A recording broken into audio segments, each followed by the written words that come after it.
नमस्कार। मैं पुनः आप सभी के साथ बातचीत करने के लिए आ गया हूँ। Basically we are here to discuss the solution of paper 2 and electronics engineering का पेपर आपने देखा होगा, काफ़ी अच्छा है, सिंपल है इस बार। मतलब the paper is just like जैसा हर साल आता है वैसा ही है, कुछ आउट ऑफ द बॉक्स या अलग सा पेपर नहीं है। So you can consider it easy to moderate, जो उस रेंज का ओवरऑल हम लोगों का ओपिनियन यही है। पेपर 1 ईजियर था, सुबह उस की मैंने बात आपसे की ही, दूसरे जो जनरल स्टडीज़ का वीडियो था उसमें ये बात की ही। अब इस सेशन में हम लोग ईसी का जो पेपर 2 है, टेक्निकल पेपर है, उसका डिस्कशन करेंगे। मैं अपनी सब्जेक्ट ईडीसी के साथ डिस्कशन स्टार्ट करूंगा, उसके बाद फिर हमारे अदर कलीग्स आएंगे, अपनी अपनी सब्जेक्ट्स का डिस्कशन स्टार्ट करेंगे। एंड मैं फिर दोबारा फिर से आऊँगा, मटीरियल साइंस का भी डिस्कशन करूँगा। तो ईसी में 2 सेशन मैं आपके साथ आऊँगा, लेकिन पहला अभी सेशन हम ईडीसी से स्टार्ट करेंगे। ईडीसी के एज यूजुअल कम क्वेश्चंस आते हैं इंजीनियरिंग सर्विसेज में। पिछले कुछ सालों में आपने देखा होगा कि प्रीलिम्स में बहुत ज़्यादा नंबर ऑफ क्वेश्चंस नहीं है, थोड़ा कम से हैं, और जितने भी क्वेश्चन हैं बहुत ईजियर साइड में है। पहले उन क्वेश्चंस को डिस्कस कर लेते हैं, फिर और भी बातें करेंगे। So let us begin with the first question engineering services का। ये पहला क्वेश्चन है आपका, और दिस क्वेश्चन इज ये हम लोगों के पास जो सेट है उससे हमने क्वेश्चन ले लिया था, सेट डी था, तो हम क्वेश्चन ही रीड कर दे रहे हैं। The common base DC current gain of a transistor is 0.967 if the emitter current is 10 milli ampere, the base current will be. बहुत ही आसान सा सवाल है, कैसे सॉल्व कर सकते हैं। आपको इमीटर करंट निकालना है और बेस करंट दी हुई है। हम सभी जानते हैं कि I E emitter current is equal to 1 plus beta into I B, but beta नहीं दिया हुआ है। क्या दिया हुआ है? Common base current gain, that is alpha is given. Alpha is given how much? 0.967। So अगर अल्फा आपको पता है तो बीटा क्या हो जाता है? It is alpha upon 1 minus alpha. So if you put this value 0.967 divided by 1 minus 0.967, सो इसे जब हम सॉल्व करते हैं तो बीटा की वैल्यू हमारे पास आएगी 29.3। So this comes out 29.3। Objective exam में आप 29 भी ले सकते हैं। सो आई ई जो इमीटर करंट आएगी हमारे पास 1 plus 29.3 into IB. IB is given, emitter current is given, in fact, it is given to us, that is 10 milliampere. IE is 10 milliampere and IB needs to be calculated. So it is 10 milliampere and this is 30.3 IB. So from this if you solve, IB is equal to 10 milliampere divided by 30.3, right. So ये देखिए 1/3 के आसपास, and 1/3 is 0.33। क्योंकि आपके पास calculator नहीं है तो आपको अप्रॉक्स कैलकुलेशंस ही करने पड़ेंगे। तो I B you are getting as option C, that is 0.33 milli ampere, right. So very simple question, straightforward question, well known relation I is equal to 1 plus beta IB and then beta is equal to alpha upon 1 minus alpha। इस तरह के बहुत सारे question आपने class में, PYQ में, तमाम सारी जगहों पर करे होंगे, सबसे बनना चाहिए। Next question, in actual MOSFET characteristic a non-zero slope exists beyond the saturation point. For the saturation region VDS greater than VDS set, the effective channel length decreases with this phenomena is called channel length is changing। because आप देखें जो characteristic में resistance आता है वो channel length में change की वजह से आता है। channel length change कब होती है? मैंने आपको क्लास में बताया है कि जब आप VDS बढ़ाते हैं, सो BDS बढ़ाने की वजह से इफेक्टिव चैनल लेंथ चेंज होती है। सो इफेक्टिव चैनल लेंथ के इस चेंज को ही हम लोग नाम देते हैं चैनल लेंथ मॉड्यूलेशन। मैं बहुत अच्छे से क्लास में डिस्कस किया हूँ। इससे एसोसिएटेड हम एक पैरामीटर की बात करते हैं, that is known as channel length modulation parameter, channel length modulation parameter. और यही चैनल लेंथ मॉड्यूलेशन पैरामीटर हमें रेजिस्टेंस देता है। जो स्लोप की बात कैरेक्टरिस्टिक में कर रहा है वो बेसिकली स्लोप होगा तभी रेजिस्टेंस आता है। आपको याद हो तो हमने ये रेजिस्टेंस ऐसे कैलकुलेट कराया आपको, 1 upon lambda IDSQ, if you remember, right.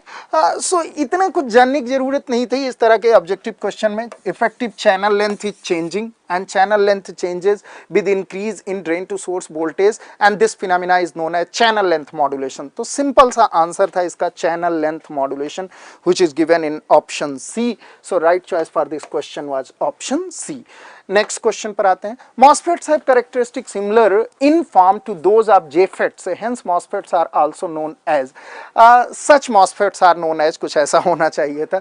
If you recall, मैं JFET जब पढ़ाता हूँ आपको ये इक्वेशन पढ़ाता हूँ, IDS is equal to IDSS and 1 minus VGS upon VP का whole square. This equation I teach you for the JFET and मैं कहता हूँ कि same equation is valid for depletion type MOSFET. So JFET and depletion type MOSFET will have same characteristic. If you recall, आपके notes में ये लिखा होगा कि depletion type MOSFETs also follow same characteristic as JFET. इसलिए मैं MOSFET के लिए कुछ अलग से नहीं पढ़ाता हूँ. So answer will be depletion type MOSFET. That's given in option A. They have characteristics like JFET. So very easy question आपके नोट्स से है, डायरेक्टली है. So इस तरह के क्वेश्चन तो आप छोड़ेंगे तो खुद रिग्रेट करेंगे, आपको नहीं छोड़ना चाहिए. इजी आ रहा आजकल. Sir what will be good marks for ECE? अभी ये मैं नहीं कहूँगा विवेक की क्या गुड मार्क्स थे, क्योंकि पेपर थोड़ा ईजियर साइड पे है.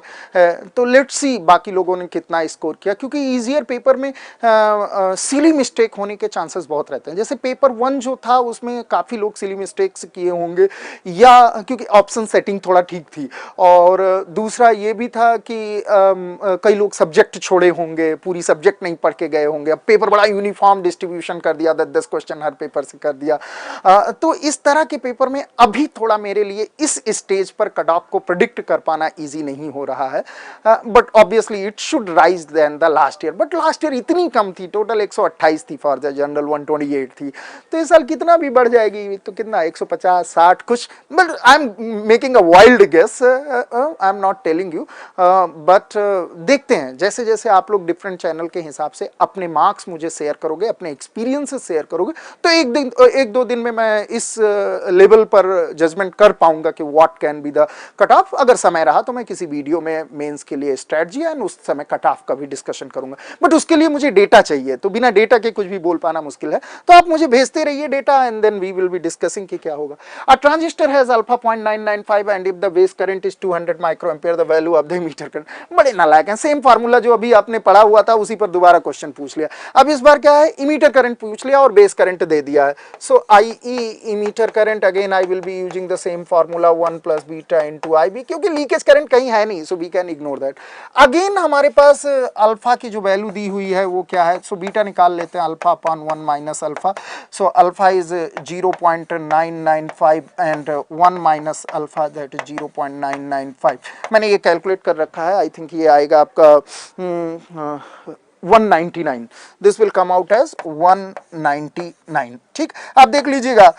एज यूजुअल आप मेरे स्टूडेंट रहे हैं तो आप जानते हैं कि मैं कैलकुलेशंस की जिम्मेदारी नहीं लेता हूं. ठीक है, सो कंसेप्ट मुझसे सीखते चलिए, कैलकुलेशंस आप खुद करिए. There is no moral responsibility behind the calculations. So IE is 1 plus 199 into IB milli ampere में रख दीजिए. ये 200 माइक्रो एम्पियर है, इसको मिली एम्पियर में रख दीजिए. सो 200 इंटू 10⁻³ मिली एम्पियर. कैलकुलेटर की जरूरत नहीं है, ये 200 into 200. So it is 40,000 and 10⁻³ and 1000 will cancel, so it is 40 milliampere. So answer for this question is 40 milliampere, that is option C. C कुछ ज़्यादा ही सही हो रहा है, C is always right. चलिए आगे चलते हैं. So this question was also done, very easy, same formula. यही इंजीनियरिंग सर्विसेज का मुझे थोड़ा सा कई बार इरिटेटिंग लगता है कि क्वेश्चन देंगे तो एक ही टॉपिक से कई क्वेश्चन दे देंगे, और नहीं देंगे तो कोई टॉपिक छुएंगे ही नहीं. तो इसीलिए सब कुछ पढ़ना पड़ता है थोड़ा, इसीलिए अनप्रेडिक्टेबल एग्जाम भी है.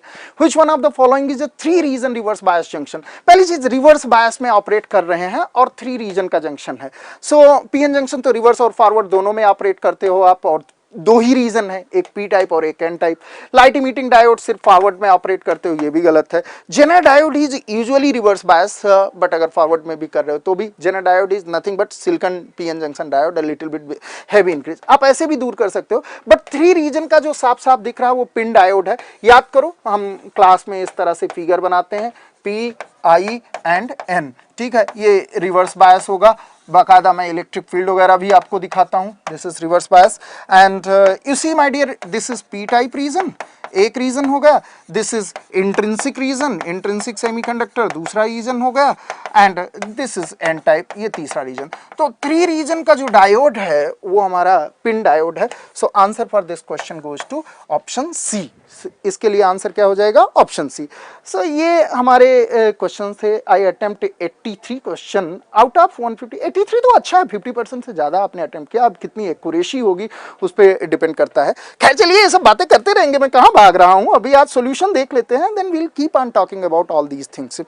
तो ये ईडीसी के क्वेश्चंस थे। थोड़ी देर बाद मैं मटेरियल साइंस के सॉल्यूशन के साथ आऊँगा, क्योंकि मुझे कई सारी सब्जेक्ट करनी होती है, तो इट टेक्स टाइम। मुझे भी पेपर पढ़ना पड़ता है, फिर उसका सॉल्यूशन बनाना पड़ता है, लिखना पड़ता है। So I will be coming for the material science again. जो भी उसके क्वेश्चंस हैं उसके डिस्कशन के लिए मैं आऊँगा। बट उससे पहले एक छोटी सी बात करना चाहता हूँ। थोड़ा इस साल ना स्टूडेंट्स की डिमांड पर ध्यान रखते हुए और कुछ पैरामीटर्स, जैसे ज़्यादातर बच्चों का काफ़ी क्लासेस में या ऐसे इंटरेक्शन में हमने ये ओपिनियन पाया कि सर, हम पहली बार जब तैयारी करने आए तो उससे पहले हमने कभी पढ़ाई उतनी अच्छी की नहीं थी, तो पहली साल में सिलेबस ही कंप्लीट करते रह गया, या मुझे चीज़ें तो समझ में आई बट उतना अच्छा स्कोर नहीं हो पाया हमसे, वो चाहे गेट में हो चाहे इंजीनियरिंग सर्विसेज में हो। तो इस चीज़ को ध्यान में रखते हुए हम लोगों ने पहले एक बैच चलता था, रैंक इंप्रूवमेंट बैच। यूजुअली वो रिपीटर स्टूडेंट के लिए रहता था, but that batch was mainly focused for the GATE examination. इस बार हमने थोड़ा इसका स्ट्रक्चर चेंज किया है और एक नए बैच के साथ आ रहे हैं, that is named as advance rankers batch. Rank improvement को स्क्रैप कर दिया जा रहा है and we are coming with a new batch that is known as advance rankers batch. इसमें हम इंजीनियरिंग सर्विसेज और गेट, जो की डिफरेंस है, पहले सिर्फ गेट पर फोकस होता था, but now engineering services prelims और गेट दोनों पर फोकस होगा। और इसमें कौन लोग एडमिशन ले सकते हैं? जिन्हें थोड़ा सा इस बार कमी सी रह गई, या तो अपनी रैंक इंप्रूव करना चाहते हैं, या तो गेट एग्जाम में या इंजीनियरिंग सर्विसेज में अगर थोड़ा कमी रह गई है इंप्रूव करना चाहते हैं, या वो लोग, सॉरी मेरी कॉमन प्रॉब्लम जो क्लास में भी आपने देखा होगा, दैट एलर्जी प्रॉब्लम। खैर चलिए आइए। सो या ऐसे स्टूडेंट जिनकी थोड़ा प्रैक्टिस में कमी रह गई है, या जिन्हें थोड़ा और डायरेक्शन देने की जरूरत है अपनी तैयारी की, उनकी जरूरतों को ध्यान में रखते हुए इस बैच को हम लोगों ने डिजाइन किया है। यहाँ totally new set of questions दिए जाएंगे, थोड़ा रिग्रेस प्रैक्टिस कराई जाएगी। तो वो लोग जो थोड़ा इजी मूड में तैयारी करते हैं उनको तो ये बैच नहीं ज्वाइन करना चाहिए, लेकिन जो तैयारी थोड़ा रिग्रेस मोड में करना चाहते हैं, थोड़ा ज्यादा इफर्टफुल तैयारी करना चाहते हैं, उनके लिए ये बड़ा वेल डिजाइंड बैच है। So all those repeater students who want to give their preparation a new direction, a little bit better direction, a little bit more focus to the preparation, या they want to practice a good quality questions, they can join this batch. Some new features has also been integrated in this, like हम लोग इसमें कुछ self assessment test का भी provision लेकर के आ रहे हैं कि हर टॉपिक के बाद स्टूडेंट अपने आप को असेस करे कि where do he or her stands. Then we are coming with a Zoom session with the concerned faculty member कि अगर कुछ डाउट्स हैं तो Zoom सेशन पर स्टूडेंट्स कनेक्ट हो सकते हैं। पीरियोडिक इंटरवल पर Zoom सेशंस होते रहेंगे फैकल्टीज के साथ। So there are several new factors which has been added in this batch and they are as per the need of the students, particularly those students who have done the course either online या offline classroom course एक बार कर चुके हैं, but they feel that कि कुछ कमी रह गई है, या तो प्रैक्टिस में कुछ कमी रह गई या कंसेप्ट्स कहीं पर थोड़े से कमजोर रह गए, उनके लिए इसको स्ट्रक्चर किया गया। इसका डिटेल जल्दी ही मेडी जी टीम आपके साथ मेडी जी के यूट्यूब चैनल और वेरियस सोशल मीडिया प्लेटफॉर्म पर शेयर करेगी, लेकिन मैंने आज एक उचित समय समझा, खासतौर पर उन लोगों के लिए जिन्हें आज एग्जामिनेशन हॉल से निकलने के बाद ये लगा होगा कि पेपर कर तो सकते थे लेकिन शायद उतना अच्छे से कर नहीं पाए। तो जिन लोगों को लगता है कि कर तो सकते थे लेकिन शायद उतना अच्छे से नहीं कर पाए, उनके लिए एक बेहतर अपॉर्चुनिटी के तौर पर आए। जिनका अच्छा हुआ है, they should not waste even a single day. आज आराम कर लीजिए और कल सुबह से मेंस की तैयारी के लिए लग जाइए। जिन्हें ये लग रहा है कि उनकी प्रीलिम्स क्वालिफाई हो जाएगी, कट ऑफ क्वालिफाई हो जाएगा प्रीलिम्स का, they should start preparing for the mains examination, क्योंकि इस साल मेंस के लिए समय आपके पास कम है। पहली चीज। दूसरी चीज, जिनका खराब हुआ है, जिनका अच्छा नहीं हुआ, डोंट गेट सो डिसहार्टेंड कि पूरी दुनिया ही खत्म हो गई, ऐसा नहीं हुआ है। सितारों के आगे और भी है जहां, तो अभी और भी बहुत सारी चीजें हैं, बहुत सारे ऑप्शंस हैं जो आपके पास आएंगे, हम लोग उन पे डिस्कशन करेंगे। इसरो है, कितनी सारी वैकेंसीज के साथ आया है, या और भी तमाम सारे ऑप्शंस हैं, तमाम सारे एग्जामिनेशंस हैं, will keep on discussing about that. अगले साल का इंजीनियरिंग सर्विसेज या गेट, उसके लिए भी बातचीत करते रहें। तो आप लगातार मुझसे टच में बने रहिए, मुझसे और अन्य सभी फैकल्टीज से टच में बने रहिए। हम तब तक आपके साथ हैं जब तक आपका सिलेक्शन नहीं हो जाता है, जब तक आप करियर में वेल सेटल्ड नहीं हो जाते हैं, तब तक हर तरह से किसी न किसी फॉर्मेट में हम आपको असिस्ट करते रहेंगे। निश्चित तौर पर आपको एक दिन सफलता मिलेगी। जिनका एग्जाम खराब भी हुआ है उनको बहुत ज्यादा डिसहार्टन होने की जरूरत नहीं है। ऐसा लगा रहता है, कम से कम आपने हिम्मत की, इतने बड़े एग्जाम में अपीयर हुए, ये भी बड़ी बात है। और जिनका एग्जाम अच्छा हुआ है, don't waste even a single day. आज खाना खाइए, रेस्ट करिए, आराम करिए, और कल सुबह से मेंस की तैयारी के लिए लग जाइए। Thank you. हमारे अन्य कलीग अन्य सब्जेक्ट के साथ आपके साथ डिस्कशन कंटिन्यू रखेंगे। मैं थोड़ी देर बाद फिर से आऊंगा मटेरियल साइंस में। Thank you.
Yes, good evening students.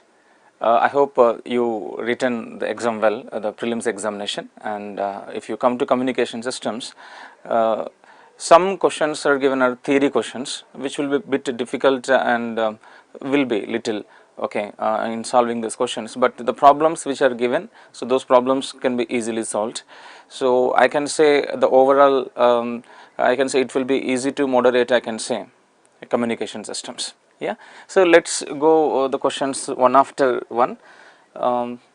Yes, so if you see, this is this question, so this is a straight question, and this is related to sampling theorem.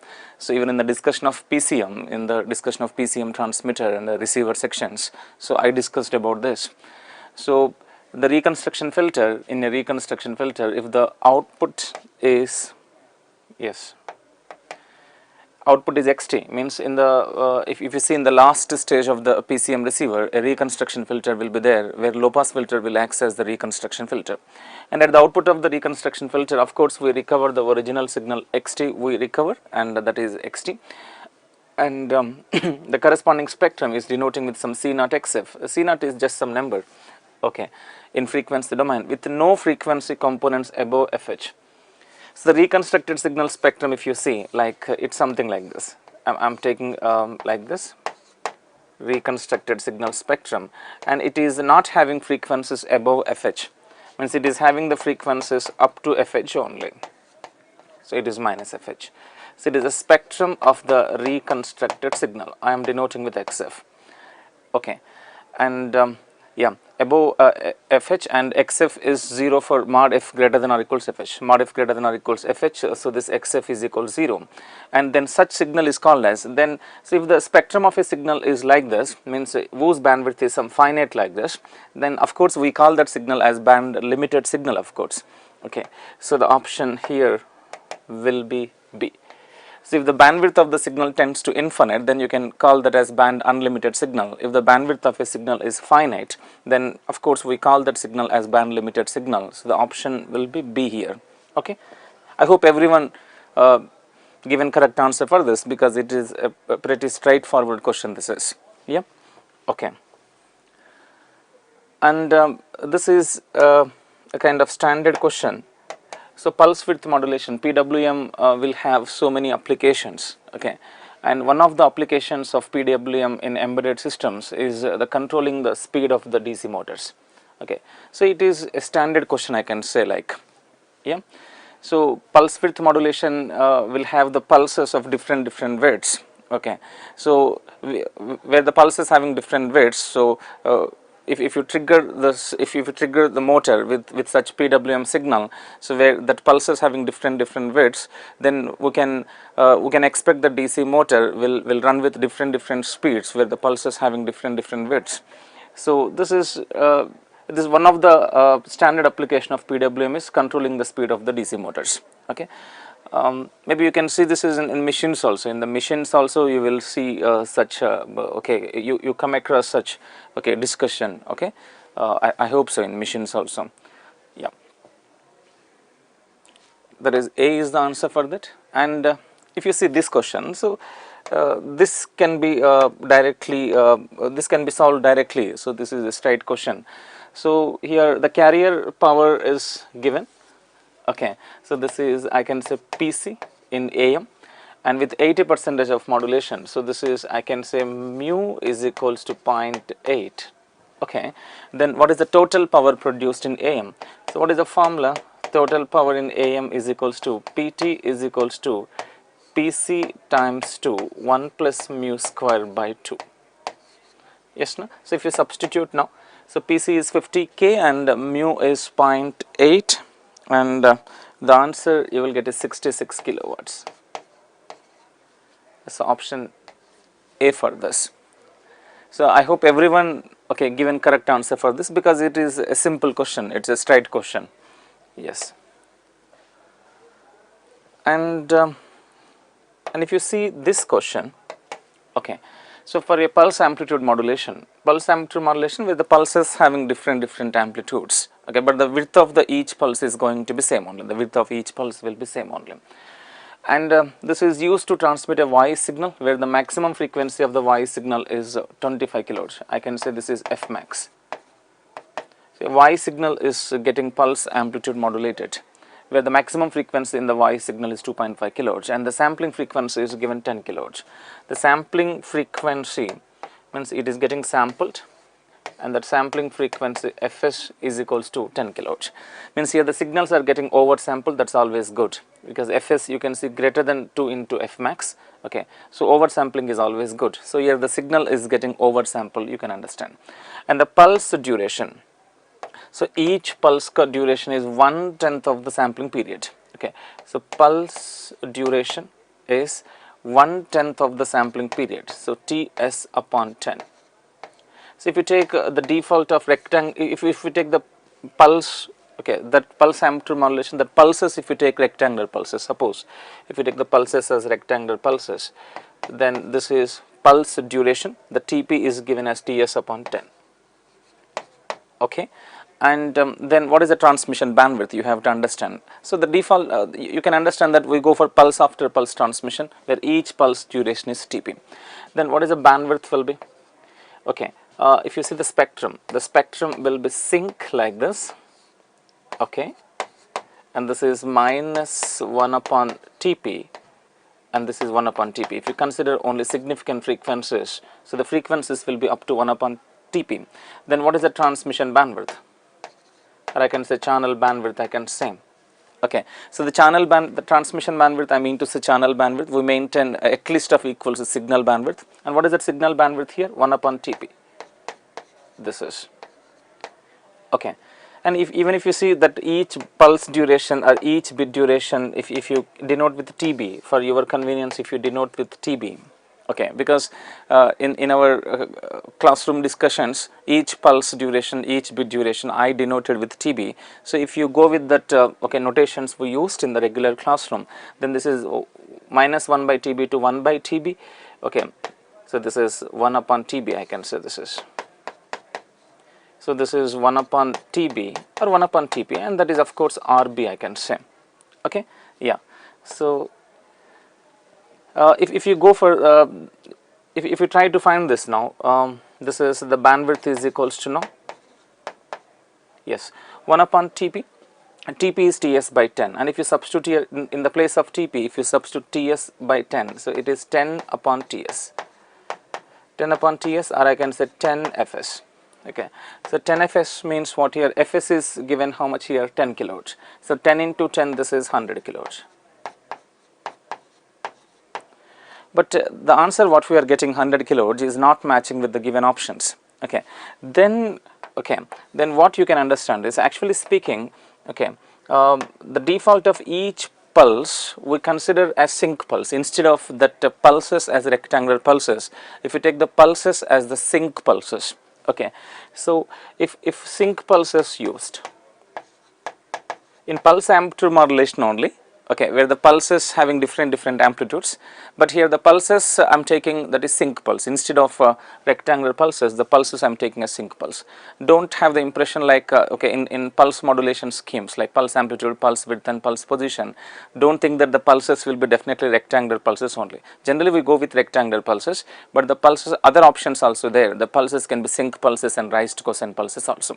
And if you take the pulses as rectangular pulses, the answer what we are getting is not matching with the options. So if sync pulse is considered, if you consider sync pulses, if sync pulse is considered, then what is the bandwidth will be equals to? What is the bandwidth is Rb by 2 now?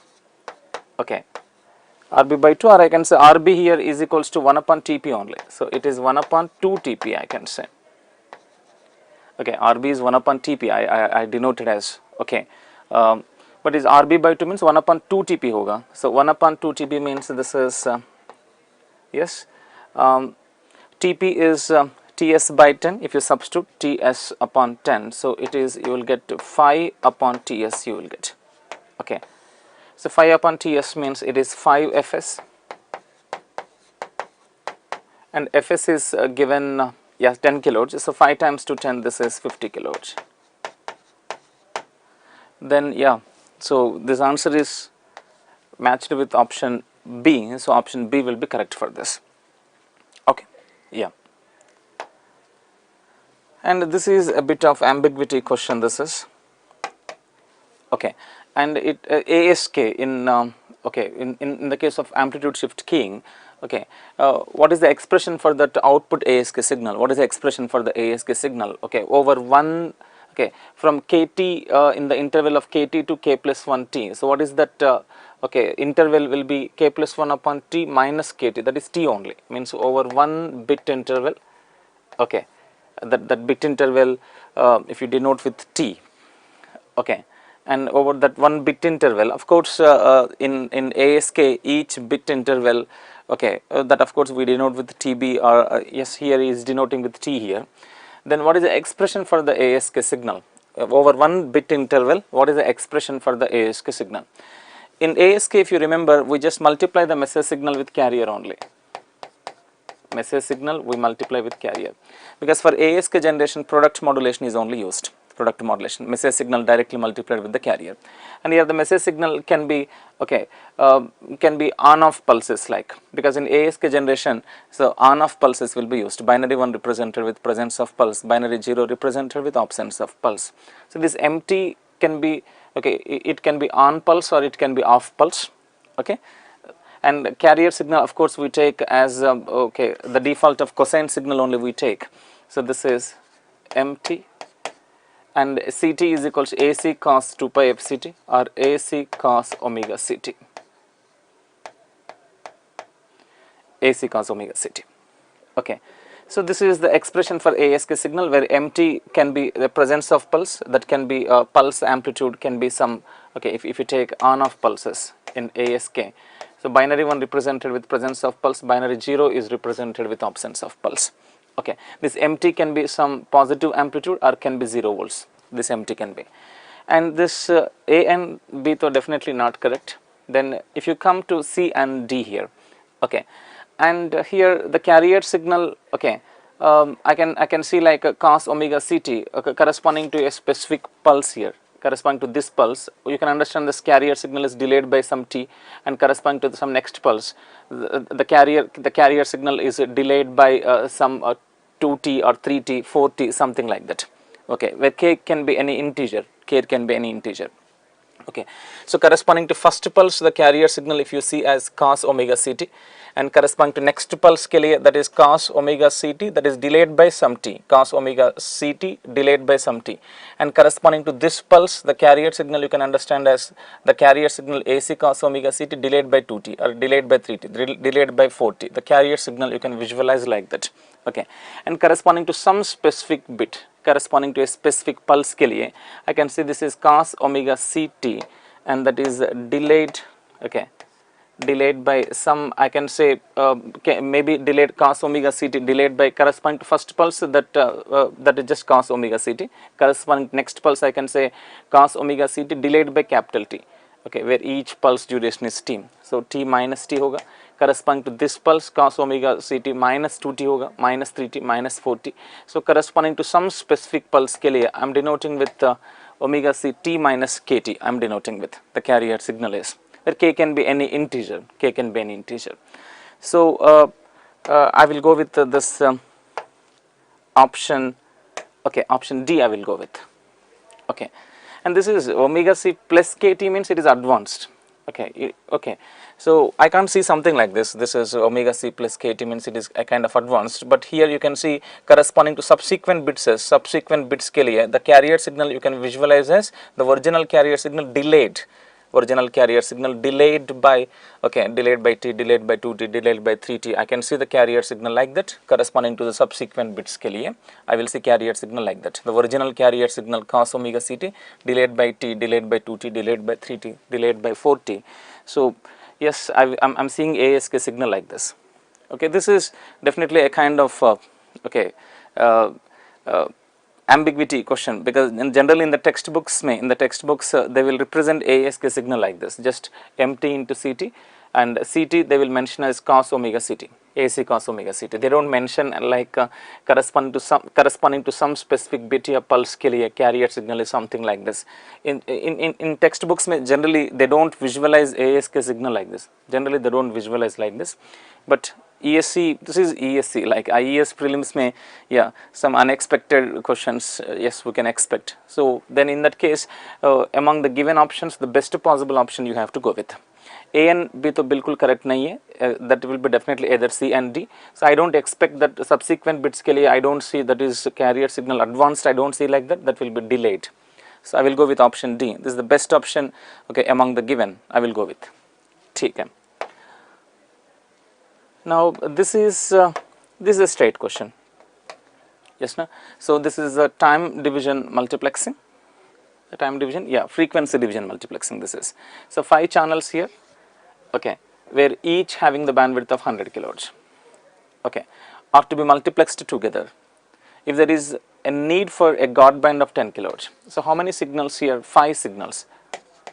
5 signals are getting multiplexed, where each signal having the bandwidth of how much here? 100 kilohertz. Okay, and guard band is here 10 kilohertz.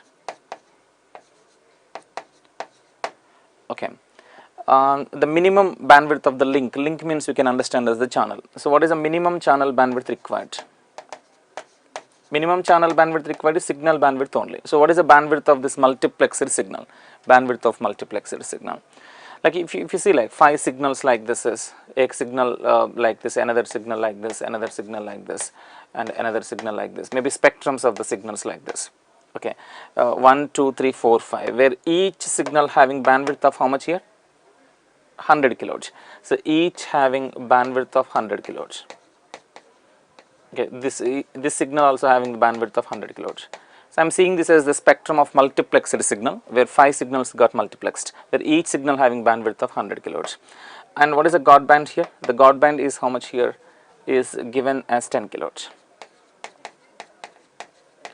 Then what is this multiplexed signal bandwidth? So this is what I am talking about, multiplexed signal bandwidth. What is the multiplexed signal bandwidth? 5 signals where each having the bandwidth of 100 kilohertz. So this is 5 into 100 kilohertz plus.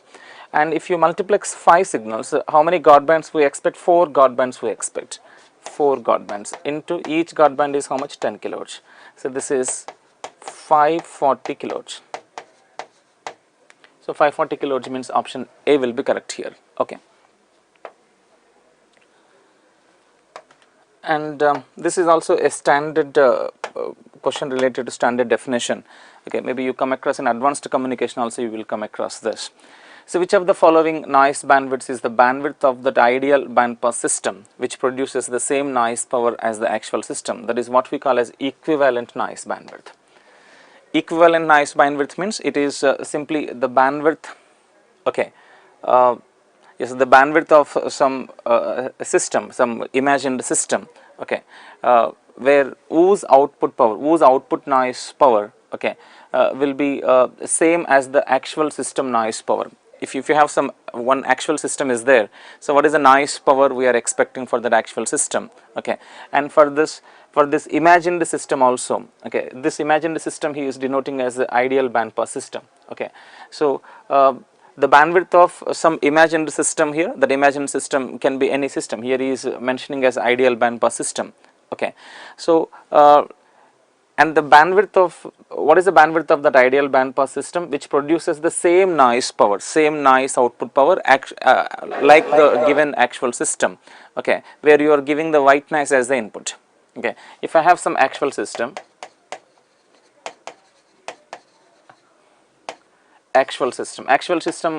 have some system and is system ka I am getting some output noise power, okay. Now I am imagining some, okay, I am imagining some ideal system, in this case that is some ideal bandpass system, okay, ideal system, and is ideal system ka output noise power, this imagined system ka output noise power should be same as the noise power what you are getting for this actual system, equal this is, okay, where you are giving white noise as the input. When you are giving white noise as the input, what is the output noise power you are getting? That output noise power, okay, you have to get the same like as your actual system, then the bandwidth of that ideal system is what we call as the equivalent of noise bandwidth, that will be called as, okay. So here I hope you can, these are very generally we do not use these terms, these are not okay, I mean to say regular terms, okay. Generally I hope you come across the equivalent of noise bandwidth even in advanced communication also, okay, I hope you come across this, okay. So the option A will be A will be correct here, equivalent of noise bandwidth, okay, yes. And system ka bandwidth, you can bandpass filter means it is like this. If you take the transfer function of the bandpass filter is going to be like this, and this is the pass band, and this is the bandwidth I can say. This is how you can find the bandwidth of a system. If you see the transfer function of the system, from the transfer function HF you can find the bandwidth. So what is the bandwidth of that ideal system you are getting, where the output noise power you are getting same as the output noise power of actual system, and that bandwidth of that ideal system is what we call as equivalent of noise bandwidth, will be called as. Fine. And this is a straight question, this is, it is related to PCM. Here the message signal is given like this, 3 cos 2 pi times to 500t is quantized using 10-bit PCM system. So this is n is equals 10. Then you have to find signal to quantization noise power ratio. So the message signal is the sinusoidal signal. Sinusoidal signal means 3 by 2 times to 2 power 2n. So this is 3 by 2 times to 2 power 2n2. N is what here? 10. Okay, 3 by 2 times to 2 power 20. And if you make your answer to match with the given options, if you write in terms of 10 power, if you try to write, then it is, yeah, I already done this computation. So you will get to 1.57 into 10 power 6. So you can approximate, if you round off to one decimal place here, 1.6 I can say this is. So 1.6 into 10 power 6. So option C will be correct here. Yes, option C will be correct. and it is a straight question. Okay, so in computing information, okay, information I is equals to log p, I can say, where p is the probability associated with a symbol, and I is information associated with some symbol, okay, is equals to log p. And if the base of the logarithm is 2, then information we specify in bits, of course. If the base is e, then information we specify in nats. Actually, information will be nats where the base of the logarithm is e. And if the base of the logarithm 10 hai to, then units for information is decids or Hartley, but here the base is given is e, so that is nats. Okay, yes. And this is a straight question. Maybe this question comes under measurements also. Okay, to convert non-electrical signal to electrical signal, of course we use transducer, like in communication system. So in the transmitter section we use source transducer. The source transducer will convert non-electrical signal like voice signal, audio signal, non-electrical signal to the electrical equivalent. Okay, so transducer is the answer here. Okay, so these are the questions came from communication systems. I hope you given correct answers to most of the questions. Yeah, so those now don't waste your time, like as Sunil sir said. Okay, don't waste your time. So just start preparing for the mains examination. And Sunil sir given some introduction to advanced rankers batch also, and take the use of that of that batch, and definitely you will be get benefited from that batch. Okay guys, thank you, all the best.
So good evening dear students, welcome to the video solution of paper set D.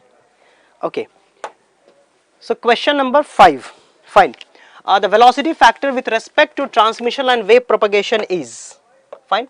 So obviously the correct answer will be Vp upon C. The reason is, see, Vp is generally written as C upon root under epsilon r, that is the value.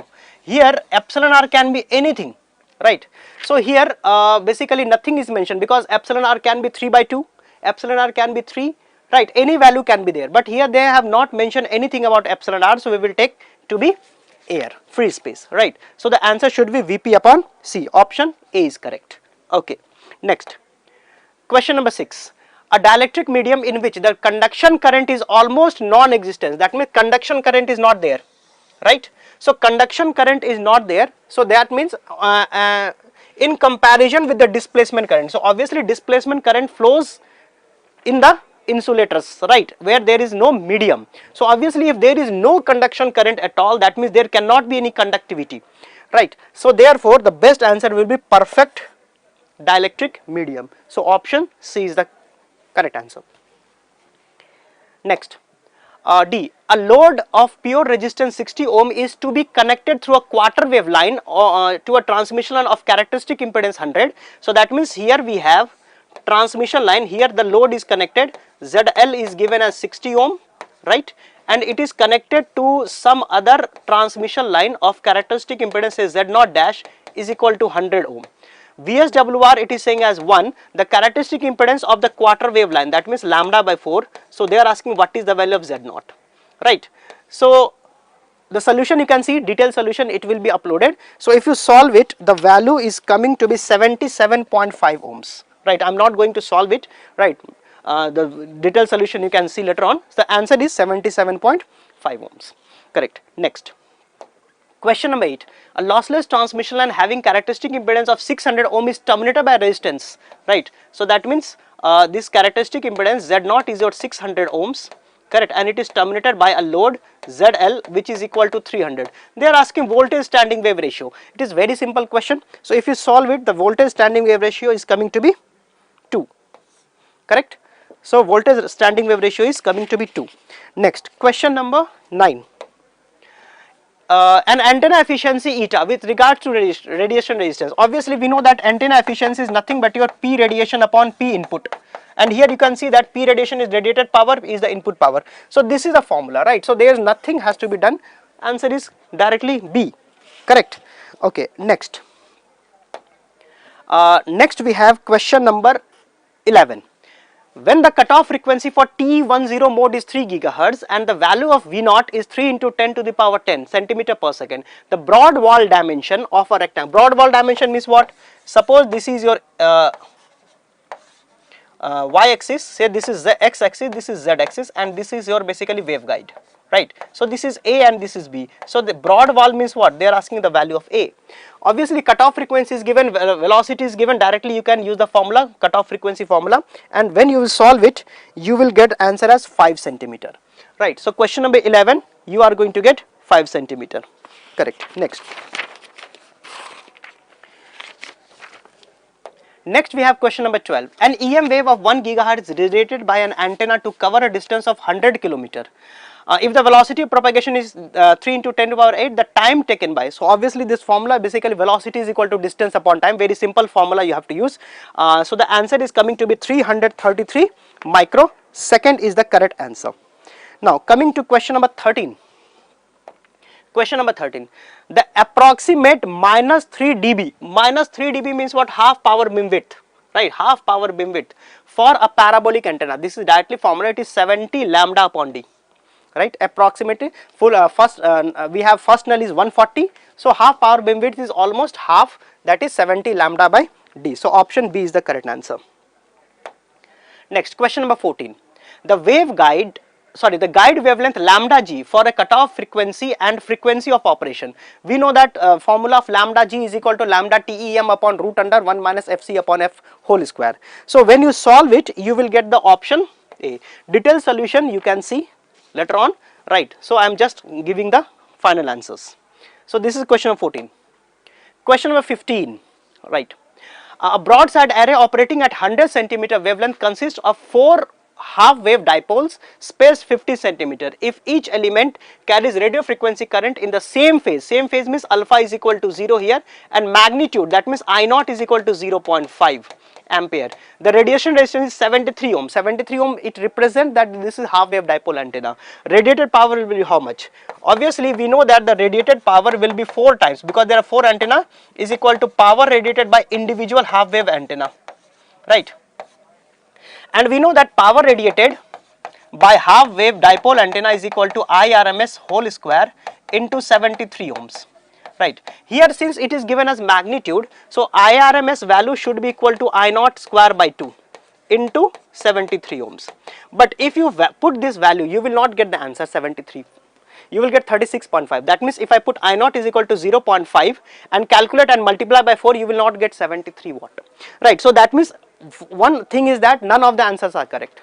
But if I put I naught is equal to 0.5, that means if I put IRMS equal to 0.5, right, even though it is written as magnitude, right, they have not specified whether it is RMS or not, right, but if I put at magnitude, that means if I put I naught is equal to 0.5, the value of this, it will read come 36.5, which is not in the option. But if I put IRMS as 0.5, then you will get 73 watt. Right, so you can see that there is a discrepancy in this answer, right? The correct answer should be 36.5 because this is magnitude is given, so that means I will take the peak value here, right? And so that means this is basically debatable. Debatable means the answer should be 36.5, but there is either marks to all will be given, or they might take this I naught as 0.5 as a RMS, and they can give the answer key as 73 watt, right. So it depends upon them, but the correct answer should be 36.5. okay. Next next question, question number 70. Okay, question number 70. Fine. Stokes theorem gives relation between a double integral and a single integral and is applied only to an open surface. That is correct. Gauss's divergence theorem gives relation between a triple integration and a double integral and is applied only for closure. Both are correct, right. So that means, but they are not matching to each other. So option B should be the correct answer.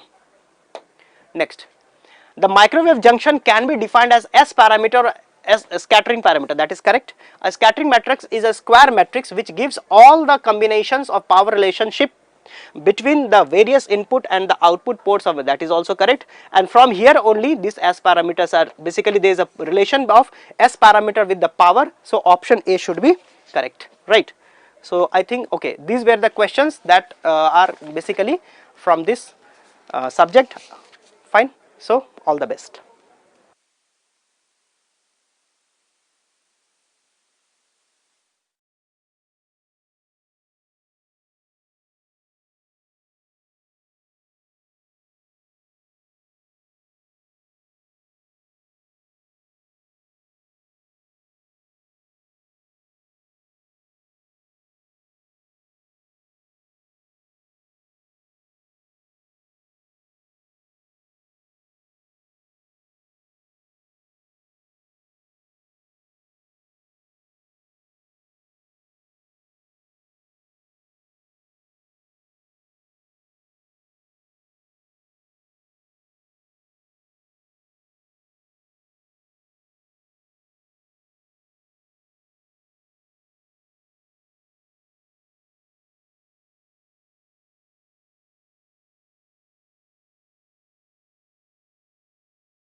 Okay, so let us solve questions of signal and system. Okay, तो one by one signal के questions अभी हम लोग solve करेंगे. So question number 35. Fourier series exists only when the function ft is well defined and single valued, possesses finite number of discontinuities and finite number of positive and negative maxima in the period t, where t is the time period. These conditions are called Dirichlet conditions. So what is the correct answer? Answer is option D, क्योंकि ये डिरिक्लेट conditions हैं जिसमें time period के range में finite number of maxima minima होने चाहिए और time period के रेंज में फाइनाइट नंबर ऑफ डिसकंटिन्यूटीज होने चाहिए. ओके, नेक्स्ट क्वेश्चन देखते हैं. So z transform is given and we have to find out inverse x of n. ठीक है, तो इसे आप ऐसे लिख सकते हो. So we can write in this way 1 upon 1 minus 1 by 2 z inverse. ठीक है, इससे पहले आप 1 से मल्टीप्लाई करो, क्रॉस मल्टीप्लिकेशन करो, 1 इंटू 1, 1 इज अवेलेबल. ठीक है, माइनस 1 बाई 2 जेड इनवर्स आया और यहाँ पर क्या है प्लस 1 बाई 2 जेड इनवर्स. अब माइनस 1 बाई 2 जेड इनवर्स में कितना ऐड करेंगे कि 1 बाई 2 जेड इनवर्स आएगा, तो कितना ऐड करेंगे Z inverse. In the next step we will apply inverse Z transform. So x of n will be equal to, पहले डेल्टा, पहले 1 का हमें इनवर्स लिखना है. For DC signal 1 what is the inverse? Delta n. and for next term what is the inverse 1 by 2 की power n minus 1 u of n minus 1. इसको थोड़ा simplify करते हैं आप इसको ऐसे भी लिख सकते हो 1 by 2 की power n into delta n. क्यों आप लिख सकते हो? Because f of n into delta n will be equal to f0 into delta n. ये प्रॉपर्टी है इम्पल्स फंक्शन की. तो सपोज अगर आप लिखते हो 1 by 2 की power n into delta n, तो आप लिखते हो 1 by 2 की पावर 0 इंटू डेल्टा n, तो कितना आता? डेल्टा n आता. ठीक है, मतलब डेल्टा n को मैं किससे रिप्लेस कर सकता हूँ? 1 by 2 की पावर n डेल्टा n. अब इसको आप क्या करो, 2 से मल्टीप्लाई करो और 2 से डिवाइड करो, तो ऐसे इसे हम लोग लिख सकते हैं. ठीक है. अच्छा, तो फाइनली अब अगर आप देखो तो ये जो टर्म है ये 1 by 2 की पावर n हो जाएगा. तो 1 by 2 की power n delta n plus 2 into इन दोनों को मल्टीप्लाई करोगे तो आप क्या लिखते? 1 by 2 की पावर n इंटू क्या? u of n minus 1. Now we can take out this common term 1 by 2 की power n. So inside bracket we can write delta n plus 2 into u of n minus 1. अब अगर आप options check करो तो कौन सा option match होगा? Option B. ठीक है, एक बार चेक कर लो. 1 by 2 की power n delta n plus 2 into you of n minus 1. एक काम करते हैं, अब हम लोग अब मेरे साथ नवीन सर भी ज्वाइन करेंगे. ठीक है, तो नवीन सर आप एक दो क्वेश्चंस के बाद ज्वाइन कर लेना. नेक्स्ट क्वेश्चन पर चलते हैं. A first order low pass Butterworth active filter has a cut off frequency of 10 kilohertz. तो ऑर्डर कितना है? फर्स्ट ऑर्डर है, तो n की वैल्यू कितनी है? 1. फिर इसके बाद लो पास बटरवर्थ फिल्टर है. Okay, cut off frequency given है. Cut off frequency is 10 kilohertz. So cut off frequency is how much? 10 kilohertz. आगे बढ़ते हैं. And unity gain at low frequency, मतलब आइडियल लो पास फिल्टर है. Because in ideal low pass filter what is the gain at low frequency? 1. Okay, आगे बढ़ते हैं. The voltage transfer function magnitude at 12 kilohertz for the filter will be, मतलब frequency कितना given है? 12 kilohertz. Okay. Now in case of Butterworth low pass filter, transfer function magnitude, it means mod HF is given by formula 1 upon under root 1 plus f upon fc whole power 2n. तो यहाँ n की value कितनी है? 1. Okay, तो n की value आप कितना put करेंगे? 1. तो आप क्या लिखते? 1 upon under root 1 plus F of F C. f की वैल्यू कितनी है? 12 kilohertz. Cut off frequency F C है. एफ सी कितना है? 10 किलोहर्ट्ज. पावर में क्या लिखना है? 2n. n की वैल्यू कितनी है? 1. ठीक है, अब अगर आप इसको सिंप्लीफाई करेंगे तो इसका जो न्यूमेरिकल वैल्यू है ये मैंने कैलकुलेट करके रखा है, 0.64 आएगा. तो मॉड एच एफ की value at frequency 12 kilo hertz will be how much? 0.64. तो कौन सा ऑप्शन मैच होगा? Option B. नेक्स्ट क्वेश्चन की ओर चलते हैं. Okay, the filter that exhibit symmetricity have an odd numbered filter length, मतलब फिल्टर का लेंथ कैसा है? ऑड इंटीजर है. ओके, और फिल्टर कैसा है? सिमेट्रिक है. It means linear phase filter है. ओके, क्योंकि linear phase filter virtual Y axis के अबाउट सिमेट्रिक होता है. Okay, are used in applications like decimation and interpolation are known as. ठीक है, तो लीनियर फेज फिल्टर्स हैं जो जनरली इंटरपोलेशन और डेसिमेशन में यूज़ करते हैं, और इन्हें हम लोग क्या बोलते हैं? Half band filters. तो जिन बच्चों ने ये नाम याद रखा होगा वही ये क्वेश्चन अटेम्प्ट कर पाएंगे. तो लीनियर फेज फिल्टर्स ये डेसिमेशन और इंटरपोलेशन एप्लीकेशन में यूज़ होते हैं, और इन्हें क्या बोलते हैं? Half band filters. ठीक है, अभी हम लोग किस क्वेश्चन पर पहुंच गए हैं? Question number 38. Okay, next question. So next question is question number 39. The IR filter, infinite impulse response filter, involve designing of. Now out of 4 options we have to select correct option. तो IR filter की designing में 2 step होते हैं. In the first step we will design analog filter or we will design digital filter into analog domain, and in the second step we will convert analog to digital conversion. It means in the second step we will convert analog filter into digital filter. तो IR filter क्या है? Digital filter है. तो digital filter के designing में IR filter में 2 step है जो मैंने बताया. अब अगर हम लोग ऑप्शंस चेक करें, so the IR filter involve designing of what? Digital filter. सबसे पहले IR फिल्टर डिजिटल टाइप का फिल्टर है, इसलिए मैंने यहाँ पर फर्स्ट वर्ड क्या सिलेक्ट किया? Digital filter. फिर हमने देखा कितने स्टेप्स लगेंगे? 2 स्टेप्स. ओके, स्टेप 1 में आप डिजिटल फिल्टर डिजाइन करेंगे किस डोमेन में? एनालॉग डोमेन में. It means we have to write transfer function in S domain, मतलब transfer function H of S लिखना होगा. And then we have to convert analog to digital domain. It means we have to convert analog filter into digital filter.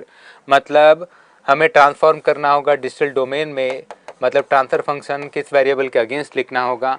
Variable z के against लिखना होगा. तो कौन सा option correct है? Option B. ठीक है. अब इसके बाद के क्वेश्चंस नवीन सर एक्सप्लेन करेंगे. सो Naveen sir please join. Students,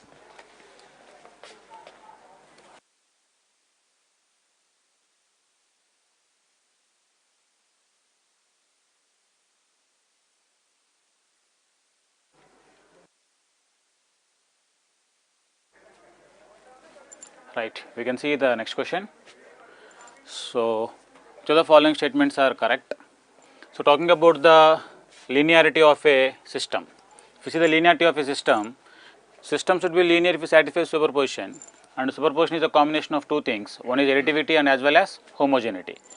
Now, system is said to be linear if it obeys the principle of superposition. So, this statement is the correct statement only. And the system is said to be linear if it satisfies the homogeneity property also. Homogeneity is also called as additivity. So, these 2 statements are going to be the correct statements. System is said to be non-linear if it obeys the principle of superposition. No, it is not a correct statement. It is linear instead of non-linear. So, the statement is not correct. So, which of the following is correct means the correct one is option C, that is 1 and 2 only. That is about a linear system. So, system is said to be linear satisfies superposition, both additivity as well as homogeneity. Okay. So, coming to the next question. So, time invariant system. Talking about time invariant system. A time invariant system is also referred to equivalently as a shift variant system. Yes, equivalently as a shift variant system, and a system of for which a time shift or delay of the input sequence causes a corresponding shift in the output sequence. So, this is correct and this is also correct. So, which is said to be called as both the 2 statements are correct. So, shift in the input is always makes the shift in the output, which is called as time invariant. So, both 1 and 2 are correct, which is the option C we are having, right. I hope you understand this. So, the next question is an unit impulse function is defined as, so delta of t is defined as, that is equal to 0 for t is equal to 0, infinite at t is equal to 0, which is correct, and area under the unit impulse function is equal to 1, this is also correct. The property, first property called as area property, and integral minus infinite to plus infinite f of t delta of t into f of t into dt is equal to f of 0, which is called as sampling property, also called as integration property. So, this is also correct. All the 3 statements above are correct, which are given directly from the unit impulse function. So, this question is a direct one we are getting from the notes.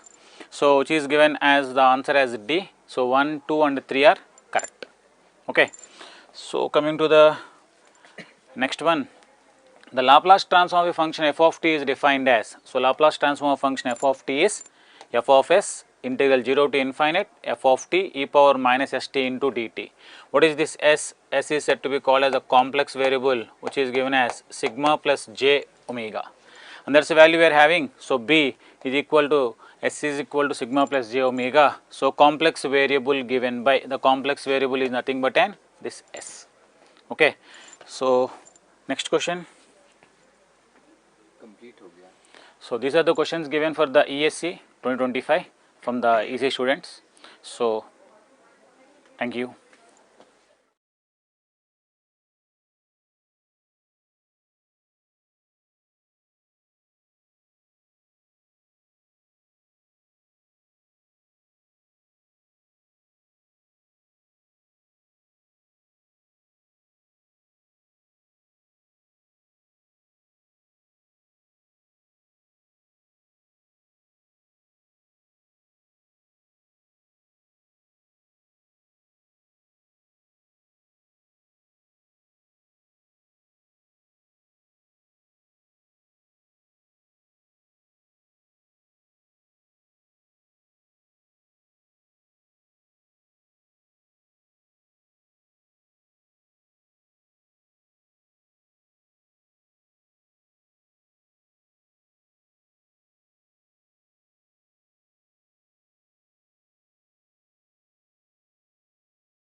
Hello students, good evening. I think you write your prelims exam very well. So coming for the solutions for advanced communication system.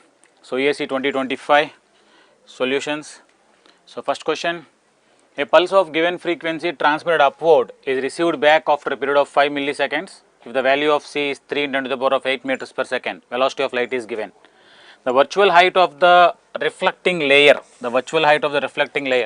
we study about the ionosphere, which is the virtual height property of your layer. So we know the formula h is equal to Ct by 2, that is called virtual height. Virtual height is said to be called as h is equal to Ct by 2. So what is the value of c? C is velocity of light, which is given as 3 × 10⁸ meters per second into time t. T is equal to 5 milliseconds, 5 × 10⁻⁻3, which is called as milliseconds we are having, whole divided by 2. That is 15, 5 these are 15, 15 by 2 is equal to 7.5 into 10⁵ meters is the answer we are having. So once you are converting that into the kilometers, so obviously you know that 1000 meters is equal to 1 kilometers. That means 7.5 into 100 into 10 cube meters, that is h is equal to 750 kilometers is the height. That is the height of the virtual height we are having. H is equal to 750 kilometers. Okay. So the next question. This is about the angle of entrance theta e. Following relations for true for angle of entrance theta e. If you talk about the angle of entrance theta e is called as the acceptance angle. Acceptance angle is called theta p or theta a, what we studied. Theta a we studied in the classroom, or theta in we studied in the classroom.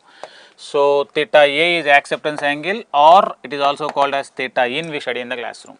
So once we talk about the acceptance angle, so we know that the acceptance angle is going to be given as theta a is equal to sine inverse of under the root of n1 square minus n2 square, taking the value is equal to 1, because the refractive index of air is equal to 1. If you replace that 1 with the refractive index value called as n naught, then the formula is going to be given as sine theta e, because it is given theta e here, angle of entrance is theta e, is equal to under the root of n1 square minus n2 square, so whole divided by, which is equal to whole divided by, so n naught, so whole divided by n naught. So this formula is going to be find out as an option C. See, the option C is the correct option we are having. So direct question which is from the notes. So next one is, it is given as check bits required to achieve single error correction. See, single error correction we are having, and 2C patterns are given, which is given as 2C patterns, and n plus b possible error locations. See, 2C patterns are going to be present, which is going to be greater than or equal to n plus c patterns are there, and for single error correction it is going to be equal to plus 1, that is n plus c plus 1, which is equal to the option A. That is from the Hamming code. So Hamming code can going to be detect 2 errors and correct only 1 error. Okay, that's why plus 1 we are writing here.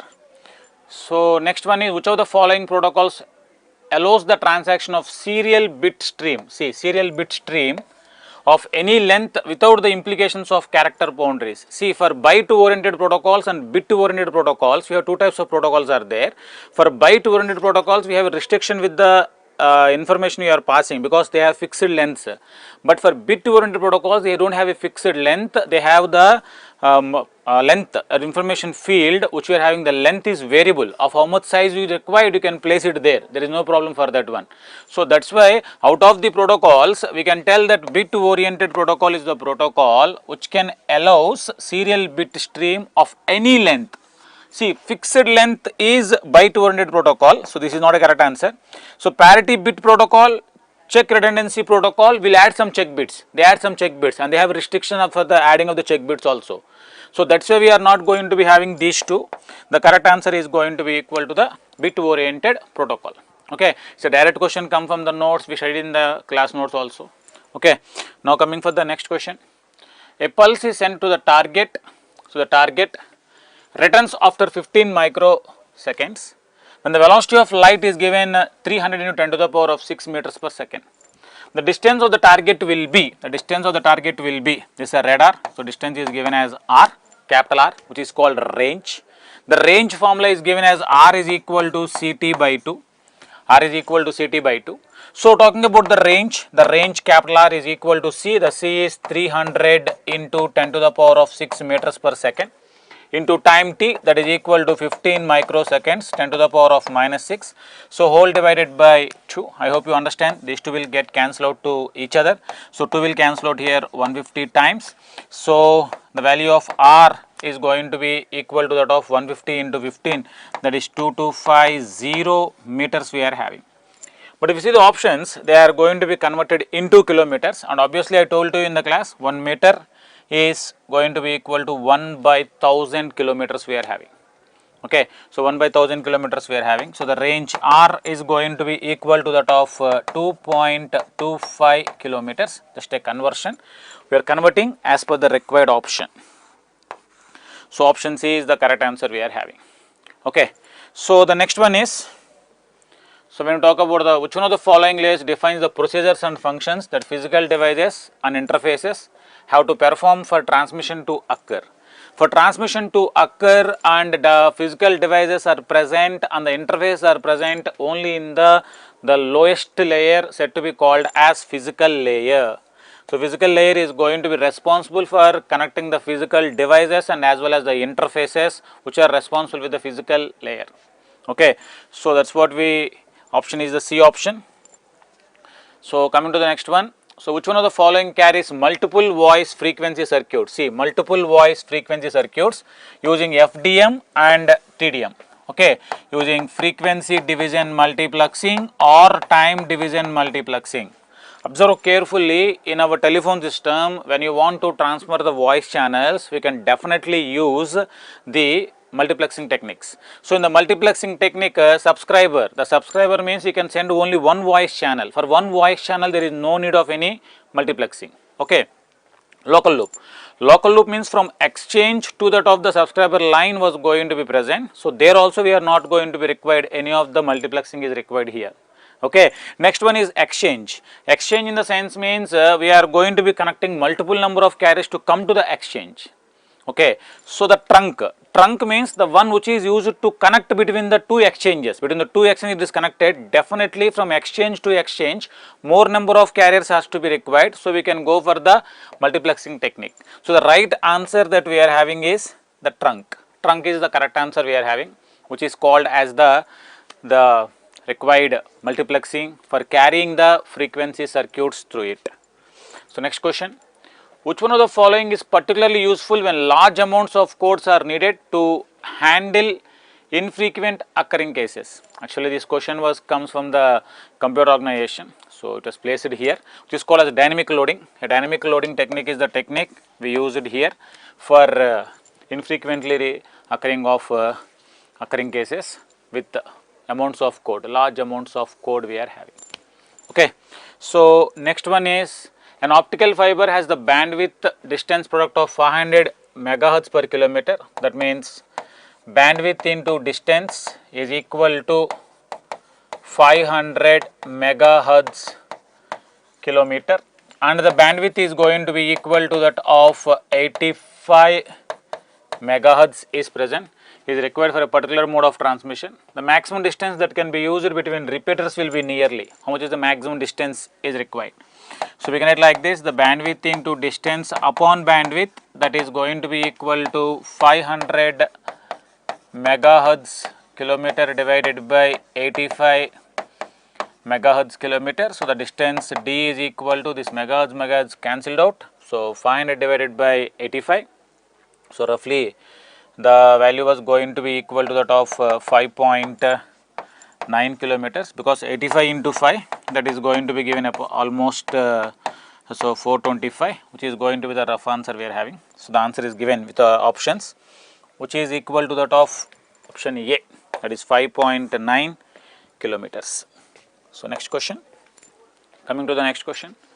A single mode fiber has a numerical aperture of 0.15. What is the maximum core diameter asking maximum core diameter. It could have for use with infrared light with a wavelength of 820 nanometers we are having. Okay, 820 nanometers we are having.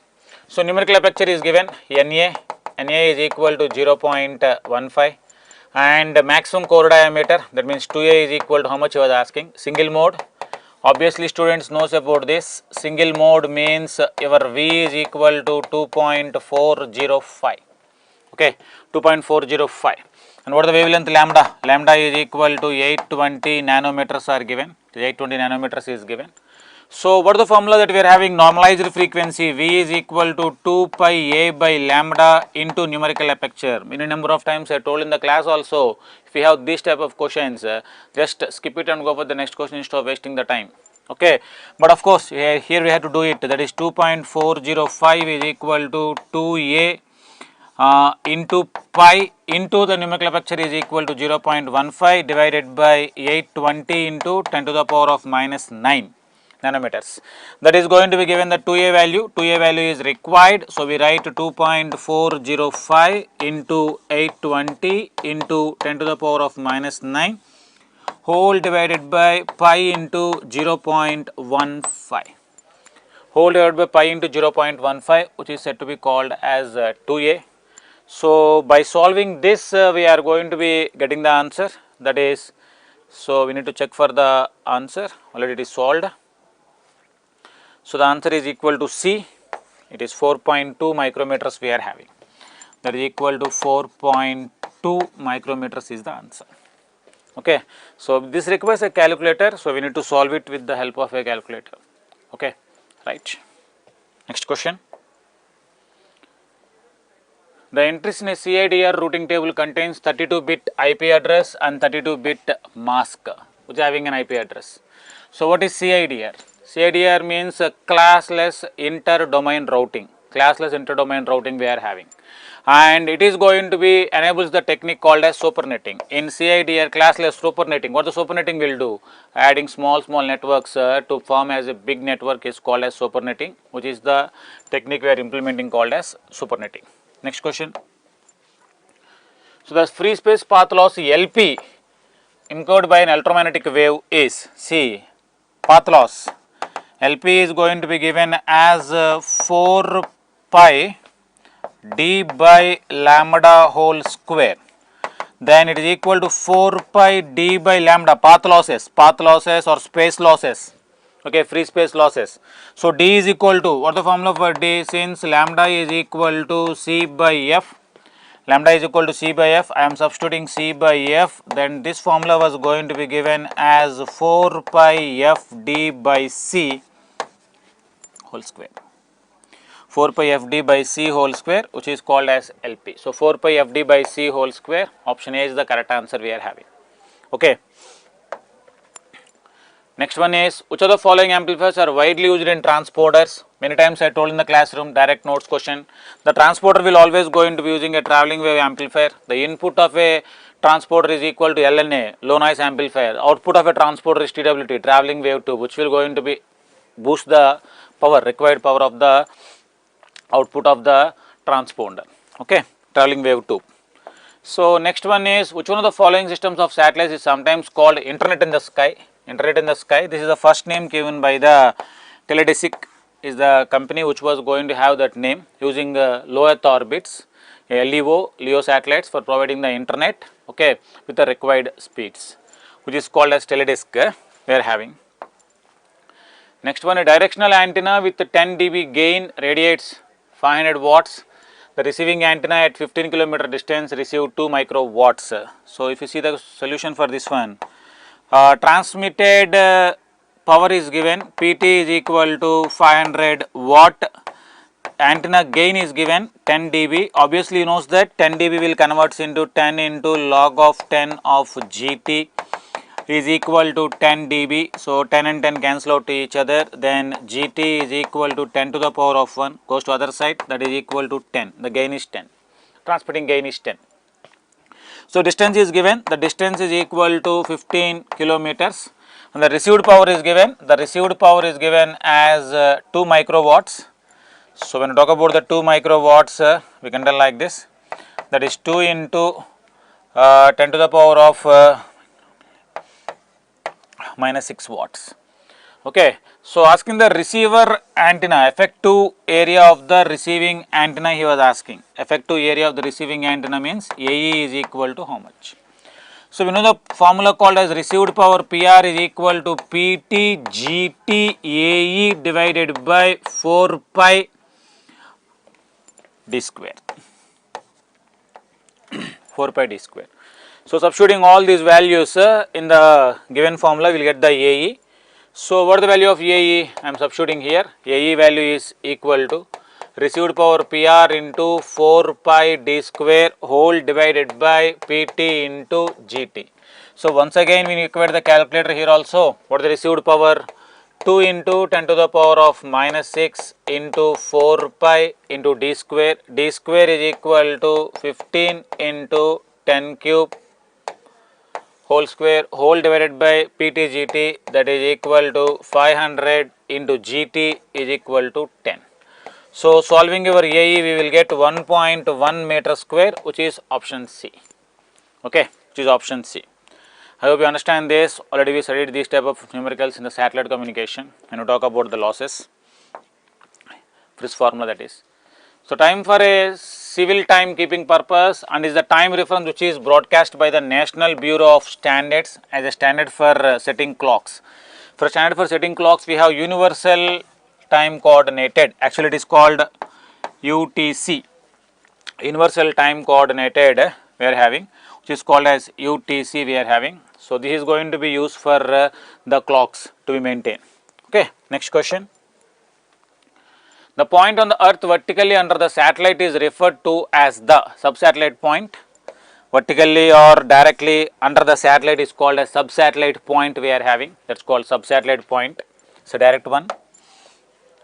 Yeah, next one is attenuation. The total reduction of power level of optical fiber cable is, if you talk about optical fiber cable, direct question it is, that is equal to attenuation A. What is attenuation A formula? A is equal to P out by P in or P in by P out. Then what is A in terms of dB? So, because asking A in terms of dB, so 10 log of P out by P in, direct question, P out by P in we are having.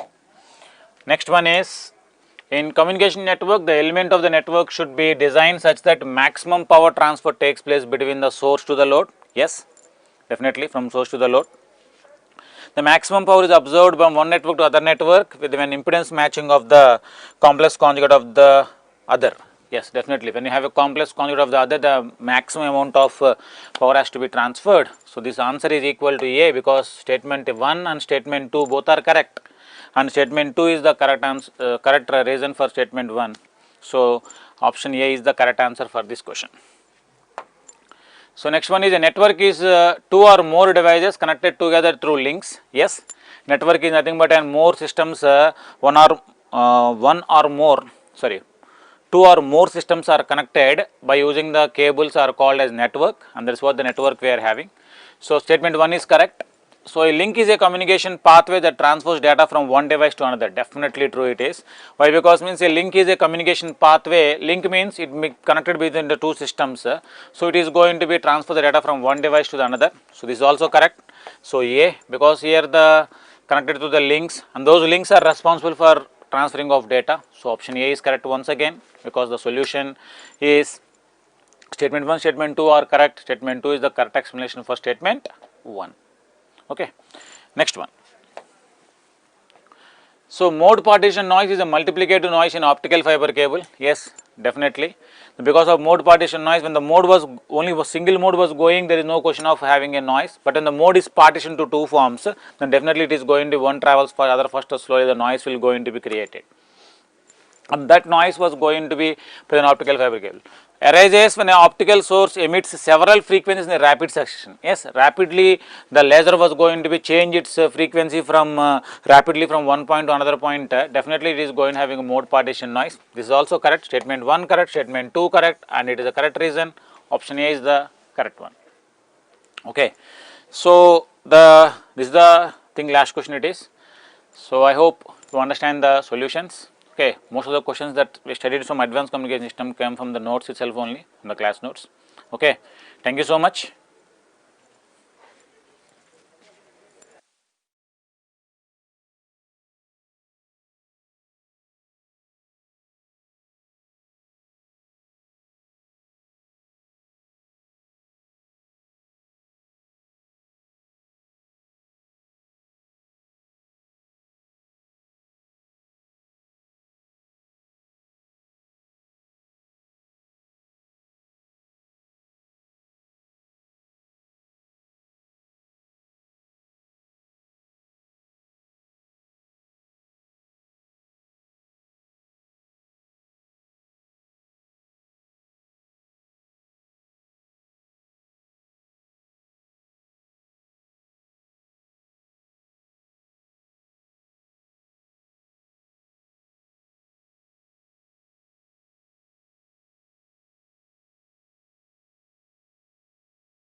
Greetings of the day, dear students. I am Iftikhar Ahmed and I also have Rajkumar sir. We both will discuss the questions of analog circuits which have appeared in today's ESE prelims paper. We have got totally about 12 questions and I will take sir's opinion ki how were the questions. Yeah, the questions are very good. I think they have covered all the questions of all units. Yes, sir. Not only in EC, electrical also in the same manner. Yeah, that yeah. will be great. Yeah. Sometimes in ESE exam they will take some questions in one chapter only. Yes. But nowadays they are giving correctly. It's a uniform in each distribution. Chapter they are giving. Yeah. Wonderful. Great. Questions have come from like all the areas. Yeah. And almost all the questions are doable. And we hope sincerely that you all have attempted these questions of analog. Okay. So I will be discussing first 6 questions, and then remaining 6 questions Rajkumar sir will take up. Okay. Okay, sir. Yes, sir. So let me begin with this question number 48. It is about decrease in the voltage gain magnitude and increase in phase shift over 180 degree with decreasing frequency in the low frequency range. Now this is question about low frequency behavior of RC coupled amplifier. Okay, we know very well at low frequencies voltage gain magnitude will decrease and phase shift becomes greater than 180. Okay, that 180 plus tan inverse FL upon F. I hope everybody remembers that concept. At low frequencies voltage gain magnitude decreases and phase shift becomes more than 180, and that will be because of coupling capacitor. Okay, so this effect happens because of coupling capacitor. So for this question we can take answer as option A. Then let us go to next question.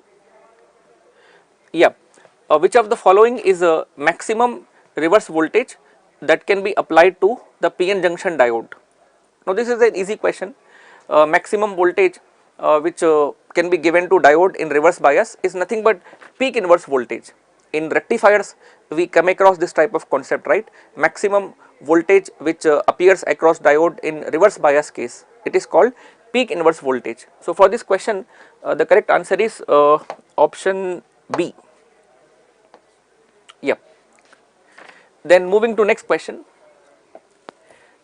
Now this one is about a common emitter amplifier. It has a input impedance 2 kilo ohm, load resistance 25k, and beta of the transistor is 100, and what will be power gain? Now power gain is product of current gain and voltage gain. Fine. जब हम current gain की बात करेंगे तो current gain will be simply equal to beta. Beta is also called common emitter current gain. It will be equal to 100. Then voltage gain. Voltage gain को हम इस तरह से find करेंगे. It is V0 upon Vi. That output voltage we can write as output current into RL, and input voltage can be written as input current multiplied by input resistance. Now you can observe this I0 divided by II, it can be taken as current gain. That output current by input current, it can be called current gain, and that current gain is how much? Beta. So this will become beta into RL divided by RI. You can substitute here values. Beta is 100, RL 25k, and RI is 2k. So this will become, I have done this calculation, it will be 1250. This comes out as 1250. Next, power gain. Power gain is product of voltage gain and current gain. अगर आप voltage gain current gain multiply करेंगे तो it will become 125,000. Okay. So the correct answer will be option B. We can take answer as option B. Then which of the following amplifier is called emitter follower? This is a very easy question. Common collector amplifier, right? Common collector amplifier, it has a voltage gain equal to 1.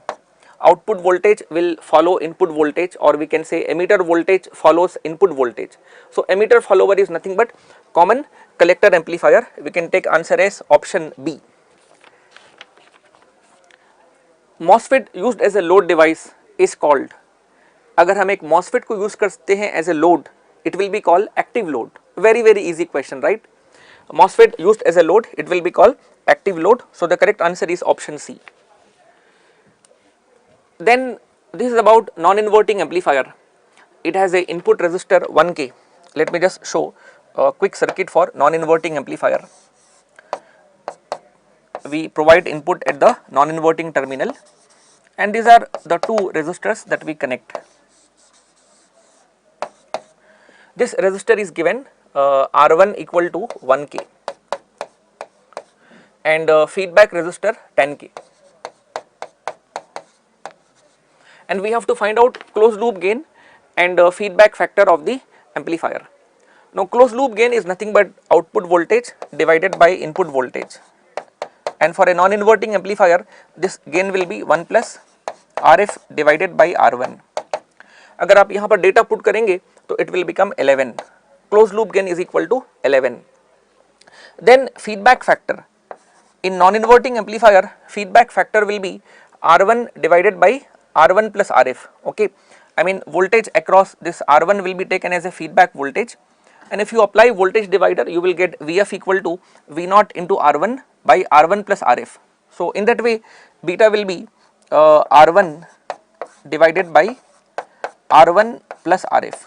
Okay, please remember feedback voltage is V0 into R1 divided by R1 plus RF.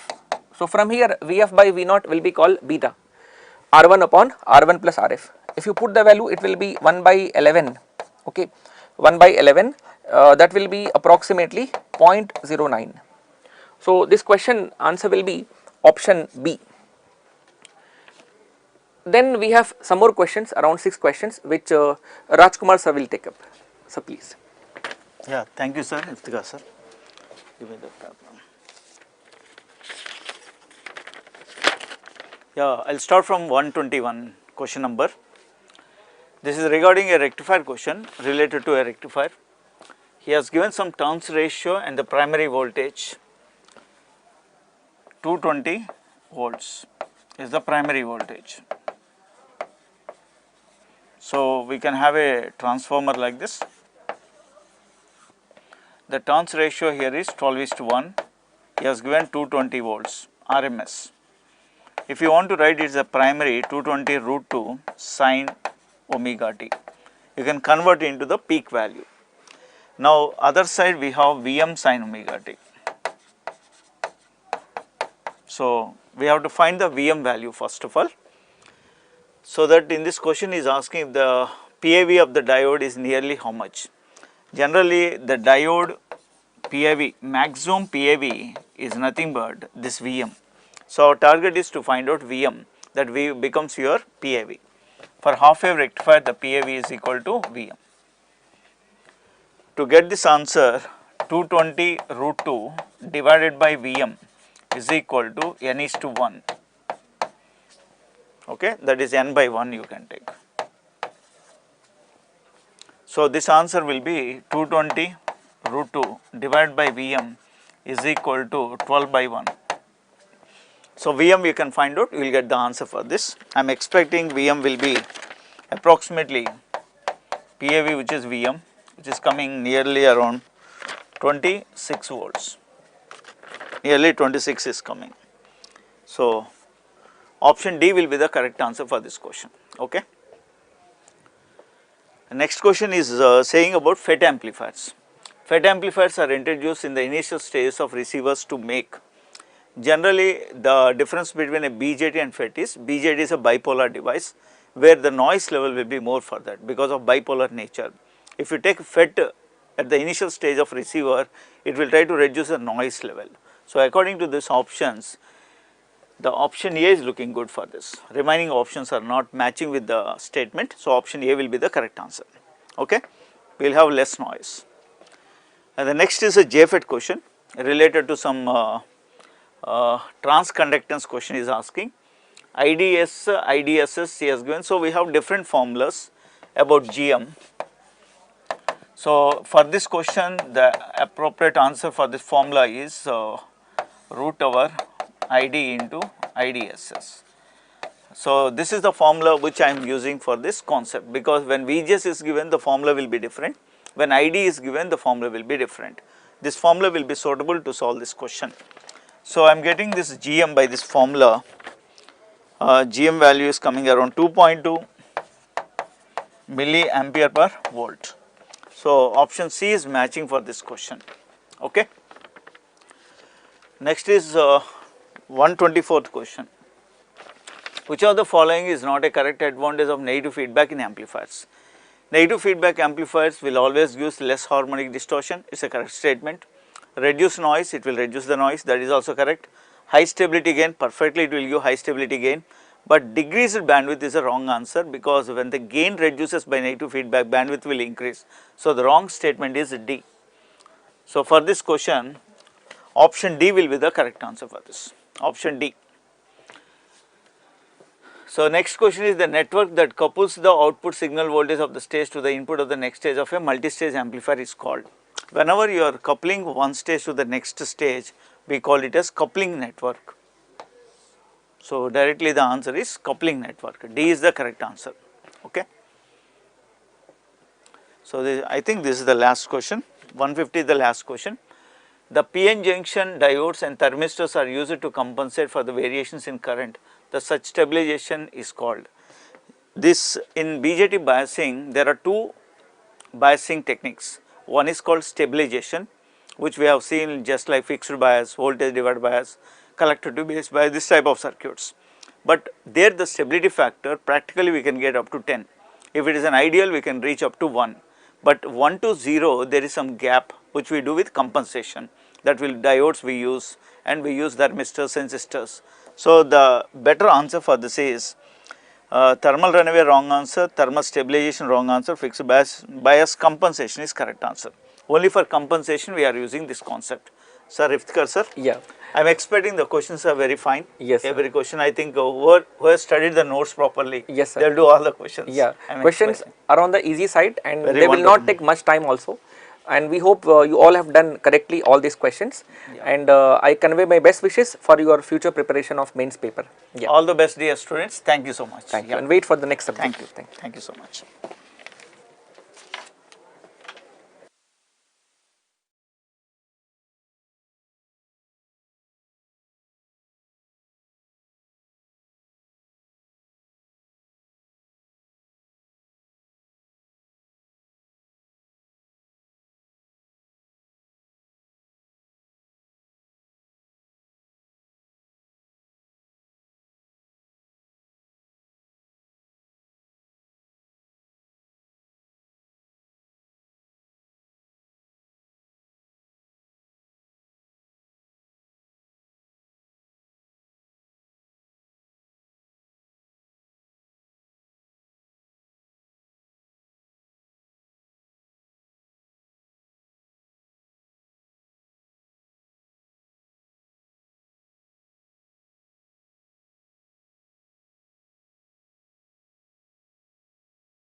Hello students, hi everyone. So here I am going to discuss computer organization and architecture questions which are in the today's prelims paper, right? So this is the first question. An employee might learn many job skills. This is the DBMS database management question. Employee might learn many job skills and each job skill might be learned by many employees. Database designer label the relation employee learns skill. So when we see the just given statement, many employees, okay, many skill set. See this, many job skills and many employees. So when we want to label the relationship between employee and skill, there many to many relationship existed. So question itself contain the information what kind of relationship required between the two tables. So employee table and job skill table, between these two tables we want many to many relationship, right? So go to the option, select the right answer. So right answer is B. Okay. Next question from computer organization architecture subject is, again this is related to DBMS database question, right? See this, which of the following is true? We need to identify true with respect to atomicity. with respect to atomicity. So as you know that in the regular class notes I explained acid properties, right? I explained acid properties. In this acid property, A stands atomicity. So you know the rule of atomicity. Atomicity stands when you start the transaction. When you start the transaction, execute all the statements in the transaction including commit. Otherwise, don't execute even a single statement in the transaction. So this I already explained in the regular notes. Execute all the statements in the transaction including commit, or none of the statements are executed in the transaction. Okay, that is the rule of atomicity. Clear? So if that is the case, go to the option, select the right answer. So first statement requires that all operations of transaction to be completed. See this? Requires that all operations of the transaction to be completed. If not, transaction is aborted. This is the right answer, because here meaning is execute all the statements in the transaction including commit.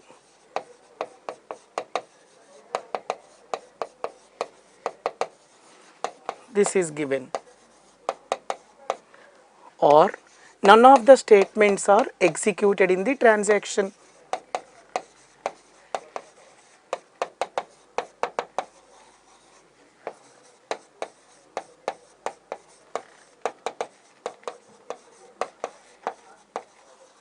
That's it.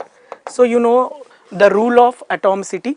With respect to this rule, when we observe the options, the right answer is A.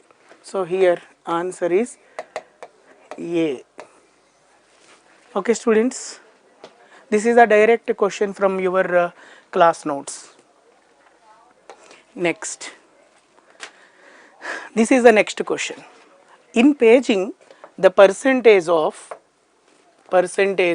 times that the page number is found in the associative register is called. Okay, you see this page number found in the memory. Page number found in the memory is called as the hit operation. Data found in the memory is hit, data not available in the memory is miss. So percentage of times that the page number is found in the memory is called as the hit ratio. So directly I given the definition of hit ratio in the regular notes. Okay, the same definition they explained in terms of the page. Okay, so this is associative register. Associative register is nothing but a associative cache. It's look like a associative cache, TLB. So here hit ratio is equal to number of hits upon total number of accesses. Total number of accesses. So this is the hit ratio definition. So according to the question, we are going to select the right answer. The correct answer is C. C is right answer, hit ratio. Okay. All right. Next, this is the next question in the prelims paper from the COA subject. See this, in computer memory, they mentioned computer memory for the non-random access memory, an average access time Tn to read or write n bits is. Okay, they are asking the total time, average time to read or write n bit. You know the direct formula already, that is total time is equal to hit or miss latency plus access time plus transfer time. This is the formula. Again, this formula present in your running notes, you know that. total time equal to hit or miss latency plus access time plus transfer time. So here hit or miss latency not given, 0, correct. Average access time they mentioned T subscript A. Then transfer time we need to calculate. What is the transfer time? According to the question, they given the transfer rate. R is transfer rate. That means R bits of data transmitted per 1 second. Then N is number of bits to be transmitted. So when we know the transfer rate, you can calculate the transfer time. So here transfer rate is transfer rate. R bits of data transmitted in 1 second. Then to transfer n bits of data, how much time is required? Transfer rate is given, we are calculating transfer time. This is equal to n upon r seconds, correct?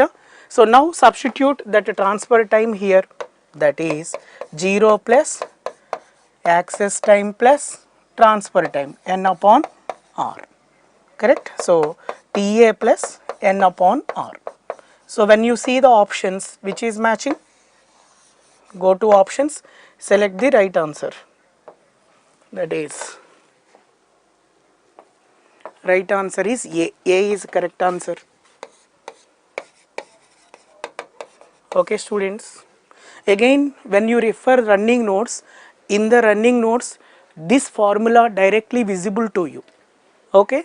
But here they given their own terms, so that data abstraction given, substitute the given terms and finalize the answer.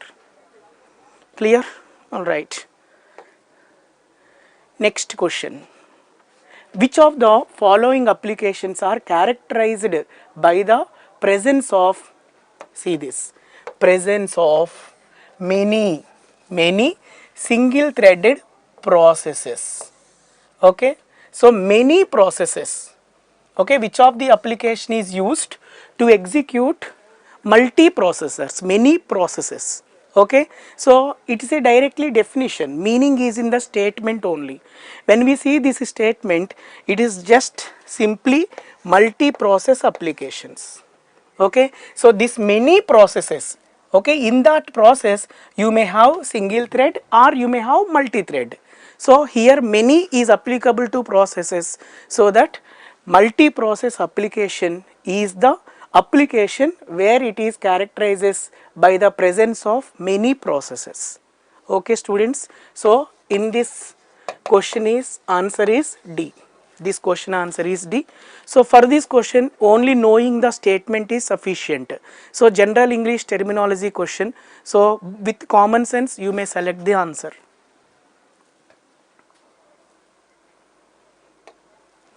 Right. Next question in the COA subject is a collection of blocks that logically belong to the disk but are being kept in memory for performance reason is known as. See this, when you want to improve the performance, they are concentrate on performance. To improve the performance, we are going to transfer the blocks, collection of the blocks from disk to memory. That means one level to another level, we are transferring the data in terms of the blocks to improve the performance. Then what kind of concept is applicable to this?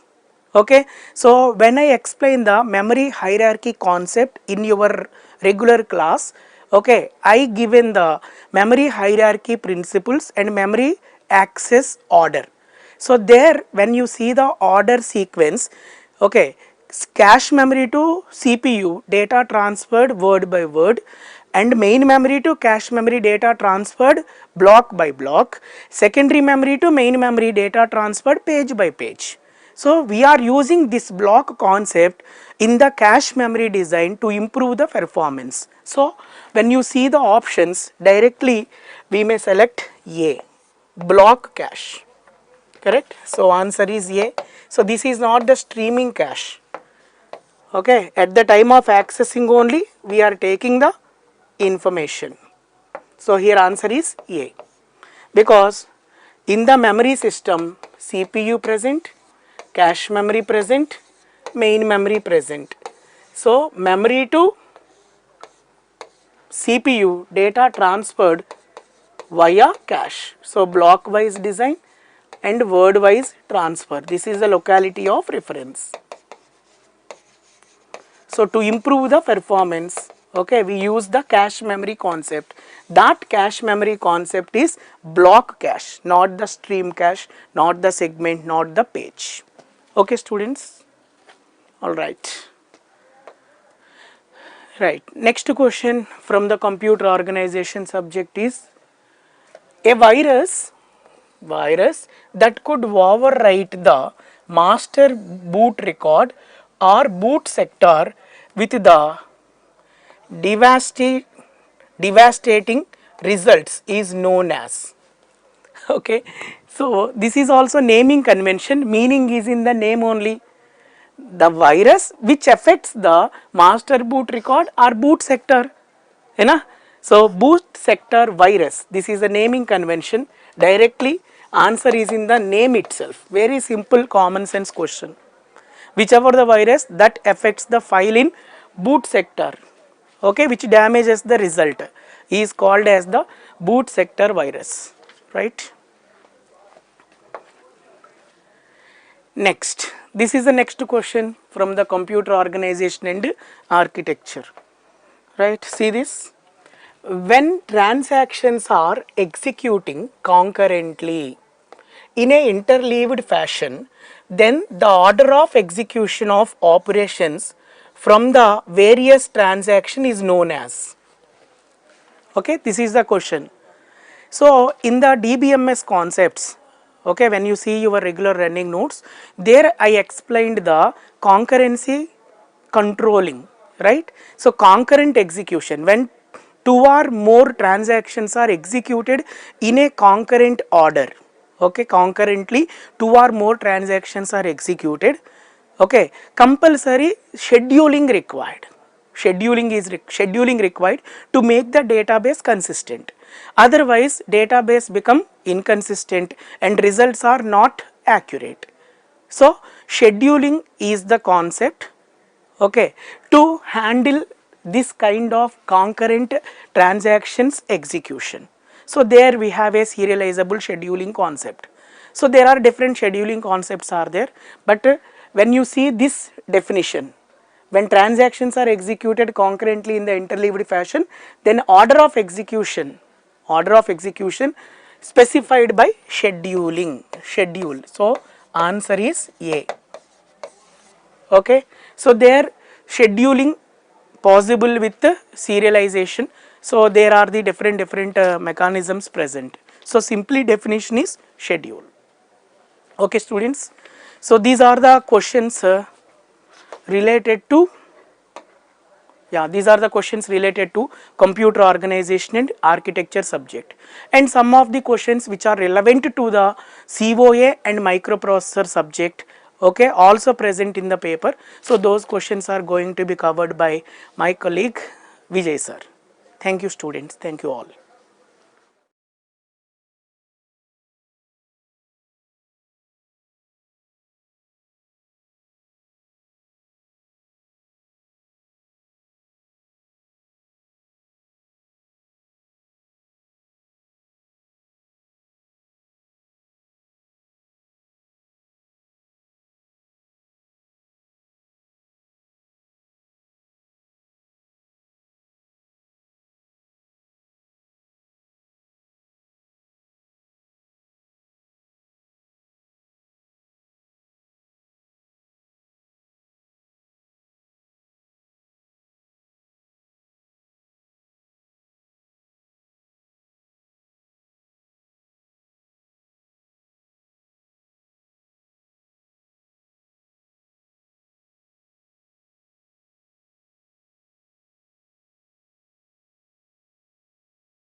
Hello dear students, very good evening to you all.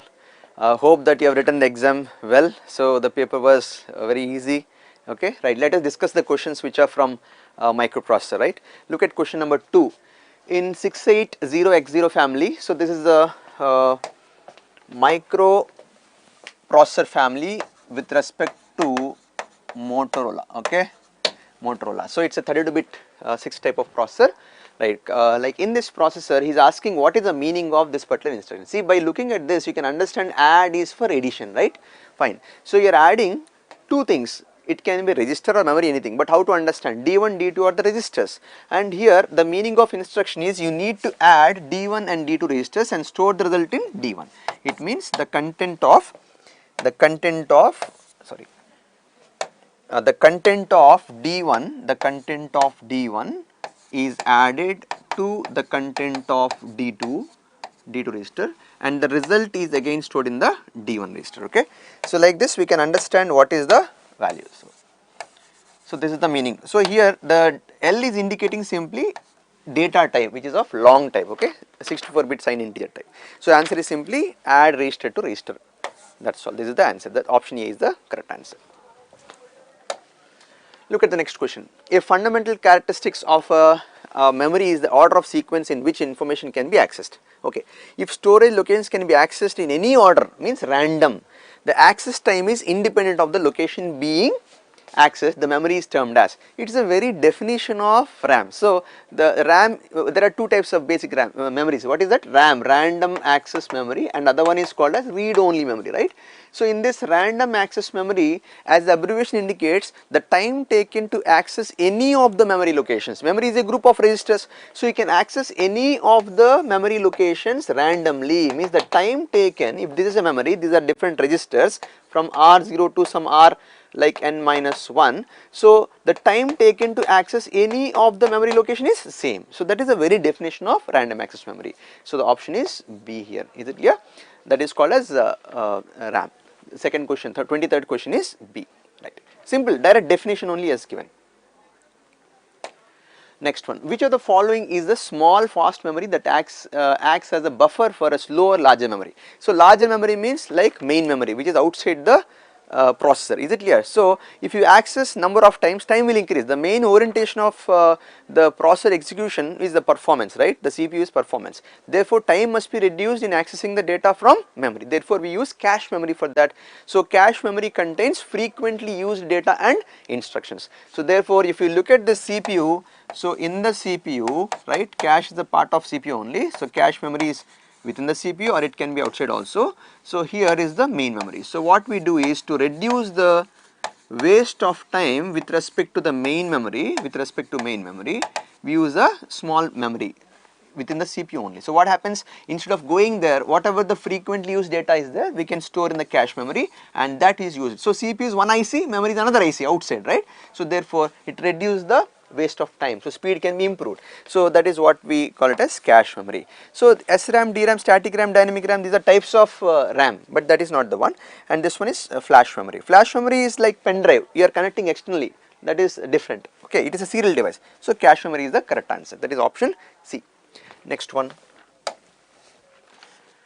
in which of the following data transfer modes the CPU momentarily stops the task of processing, branches to service program to process the IO transfer, means whatever is the data to be transferred, and then returns to the task it was originally performing.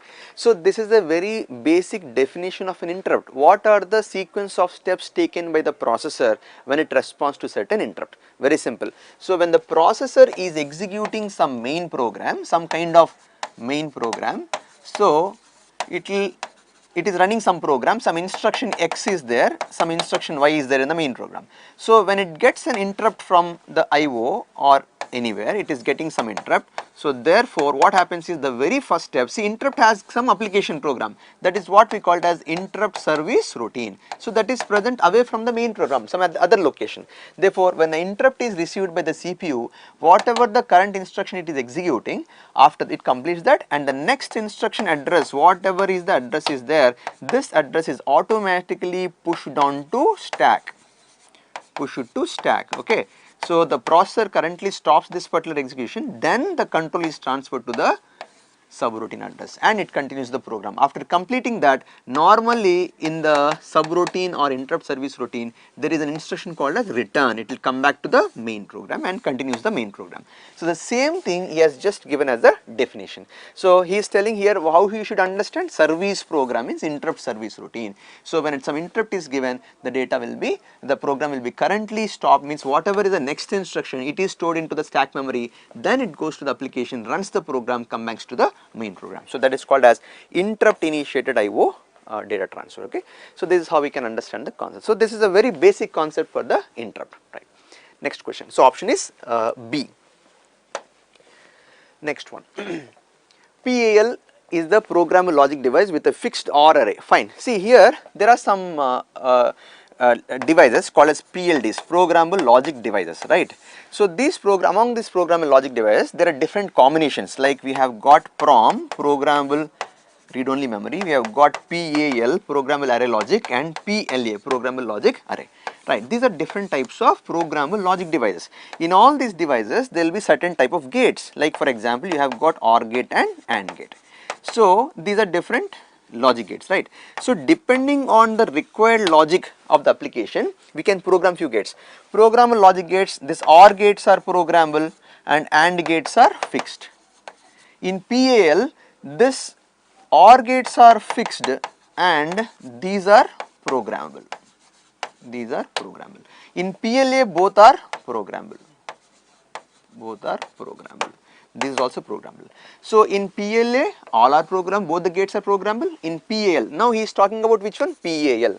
So in PAL, first one says non-programmable, that is wrong. Wherever non-programmable is there, he can remove it. Next one. PAL is second, so he compare these two now. PAL is not easier to program than, but it is flexible as the PLA, he is telling. But now observe carefully, see, second one, programmable, the PLA is easier to program, because here as compared to this PLA is more flexible, okay, right, but the problem is design will be complex. Is it clear? So you observe in B and C option, like in question number 130, in the final one, you observe these two, B and D. So in this one, PAL is not easier to program, he says, okay. So then, but it is flexible as PLA, but that is wrong. So which is more flexible? That is PLA. So this is also wrong. So you can take D as the correct answer. So option D will be the correct answer. Next one, ROM it's a direct question. ROM stands for read only memory, so it is simply non-volatile. Volatile means RAM, right? Read rate is also RAM. Byte organized memory, that's wrong, because RAM and ROM it can be byte organized, okay, that is wrong. Next, these are the questions. So these are the 6 number of questions given from the processor. Thank you.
Good evening, dear students.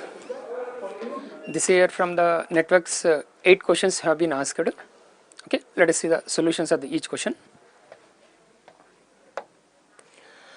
Come to this first question. First question में क्या पूछ रहे जी?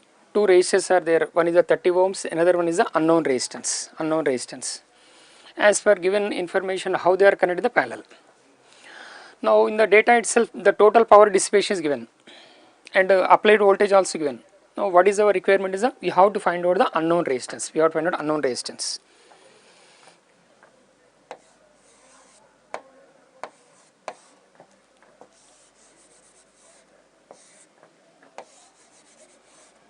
Okay, as per given information, what is the first branch resistance, how much here, 30. What about the second branch is the unknown, let us assume this unknown resistance is the R. As per given information, source voltage, kitna hai ji, source voltage how much, 90 volts, source voltage is 90 volts. Observe here. Now for this one here, can I select this here, the total power is equal to, we can write this with the P1 plus P2. Power dissipation branch 1 plus power dissipation the branch 2. अब check करेंगे. Now corresponds example in the data itself total power is given. What is the given total power, how much here, 450 watts. As per given information the total power is how much here, 450 watts. लेकिन the parallel circuit में voltage across all the branches are same. जो parallel circuit है ना, parallel circuit में voltage across all the branches are the same. Now for this one we can write this with the V square. Can I write this as V square by V square by R? देखो जी 90 square by 30. 90 square by 30. Now similarly come to this branch 2. Branch 2 में we can write this 90 square by R. अब check करो ये पूरा expression में unknown क्या है इधर, R. सिंप्लीफाई करो, इधर सिंप्लीफाई करने से you can find out the answer. Check करो here, what is the correct answer for this is 45. I hope all of you got the same answer ना?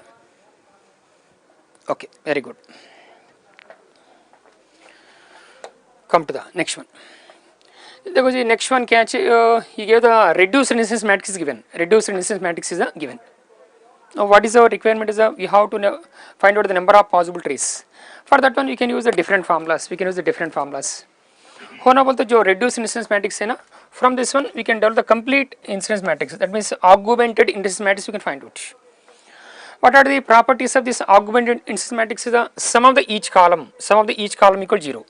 देखो जी for this example we can write this 0, 0, now 0, here we can write this plus 1. Now whatever this one is also plus 1, here it is a minus 1. देखो जी from this one we can conclude as the number of nodes. As per this given information, from this one we can conclude the number of nodes is equal to 4. By knowing the number of nodes also we can find out the number of possible trees. The total number of possible trees equal to, what the general formula is, we can write like this. General formula for the total number of possible trees. देखिए example में how many number of nodes are there, 4. इधर simplify करने से what the answer for this is 16. Answer is 16. होना बोलते हो you can apply one more approach. जो given matrix है ना, given matrix के लिए find out the transpose. बाद में find out the product of A transpose. Then have to find out determinant. In that way also you will get the answer. Okay. Okay. Come to the next one. देखो जी example में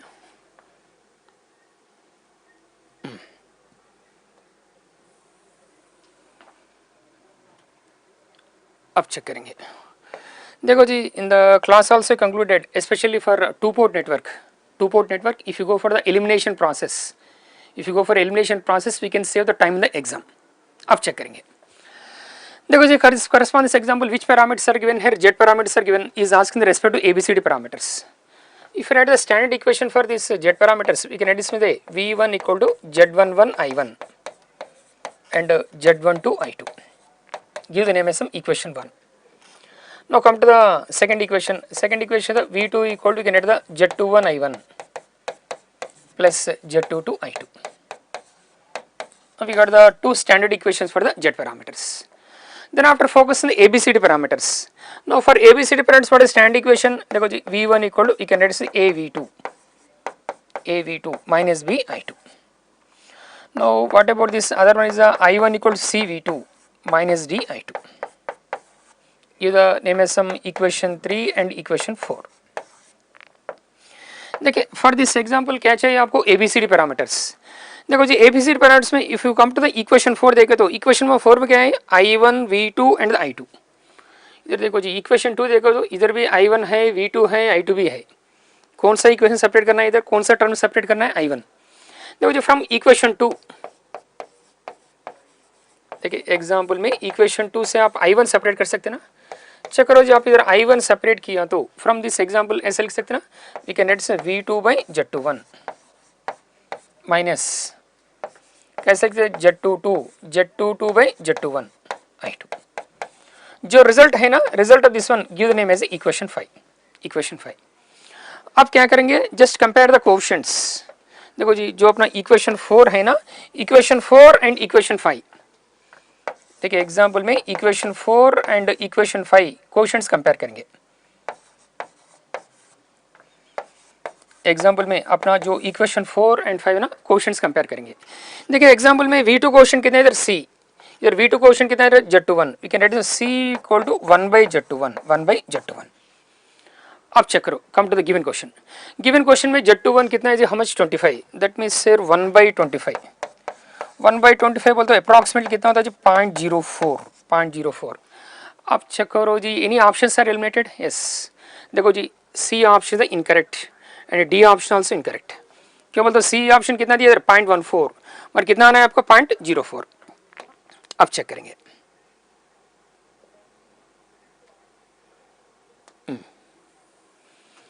now come to other two options। now other two options में क्या करेंगे, let us find out d value।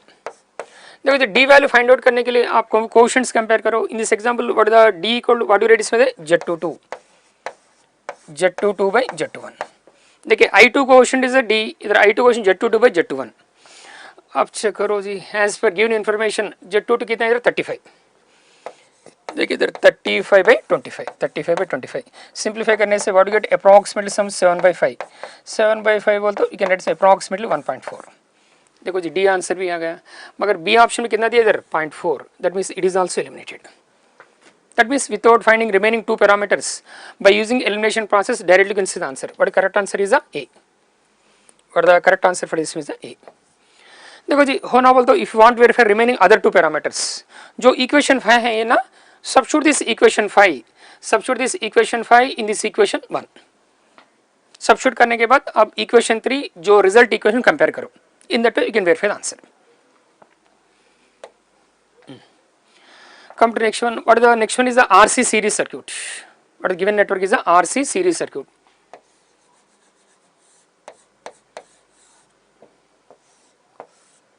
what is the given network is the RC series circuit। here the resistance and corresponding we have to indicate capacitance to reactance। देखो जी in the data itself capacitor voltage is given। what is the capacitor voltage, how much here, VC। capacitor voltage how much here, VC। Question में क्या पूछ रहे, is asking the respect to the source voltage is asking voltage across, is asking the total पूरा network के लिए is asking the respect to source voltage is asking। अब check करेंगे, देखिए एग्जांपल में पहले can you find out respect to XC value. Check करो जी XC equal to can get 1/2 pi FC। देखिए एग्जांपल में आप इधर चेक किया तो फ्रीक्वेंसी कितना है जी, how much 50 megahertz. No what about capacitance value, देखिए एग्जांपल में कैपेसिटेंस वैल्यू कितना है 25 नैनो फैरेड। अब सिंप्लीफाई करो, सिंप्लीफाई करने से first to find out the XC value. यार XC वैल्यू फाइंड आउट करने के बाद can find out the impedance of this entire network. Impedance कैसे लिख सकते हैं, we can write R square plus XC square। I am writing all the respective steps R square and XC square। देखो जी R value तो देते हैं question में, कितना है जो हाउ मच है 10। ये सिंप्लीफाई करने से get the XC value, simplifying out the XC value. ये दोनों निकालने के बाद can you find out the respect to current of this one. अब देखिए देखो जी इधर what I am doing here, I am trying to find the current magnitude find out कर रहा हूं। इधर I am trying to find out respect to current magnitude. तो करंट मैग्नीट्यूड के लिए ऐसे बोल सकते हैं ना, देखो जी आपको क्वेश्चन में VC वैल्यू दे दिया, कितना जी how much VC equal how much है 2.5, VC इक्वल 2.5। देखिए कैलकुलेशन करने से देखिए इधर आप इधर XC वैल्यू पता है आपको, XC वैल्यू पता है। I am trying to find out only magnitude, that's I am not focusing angle here. कैसे लिख सकते हैं, वी कैन राइट से VC by corresponding XC magnitude. देखो जी VC वैल्यू पता है आपको 2.5 और इधर सिंप्लीफाई करने से XC मैग्नीट्यूड, I वैल्यू भी आ गया। आई वैल्यू आने के बाद देखो जी आपको इधर टोटल कंप्लीट इक्विवेलेंट इंपेडेंस पता है, इक्विवेलेंट इंपेडेंस पता है। इधर ऐसे बोल सकते ना, देखिए current in the capacitor and current in the source both are the same. देखो जी current in the capacitor, current in the source are both same. क्यों बोलते हैं series circuit the current the all elements are the same. That means sir the source voltage equal to we can write this I into Z. जो source voltage है ना, source voltage equal to I into Z. Check करो as per given option, check कर लो, here the answer is 196। Okay, remaining questions are explained by the Naresh sir.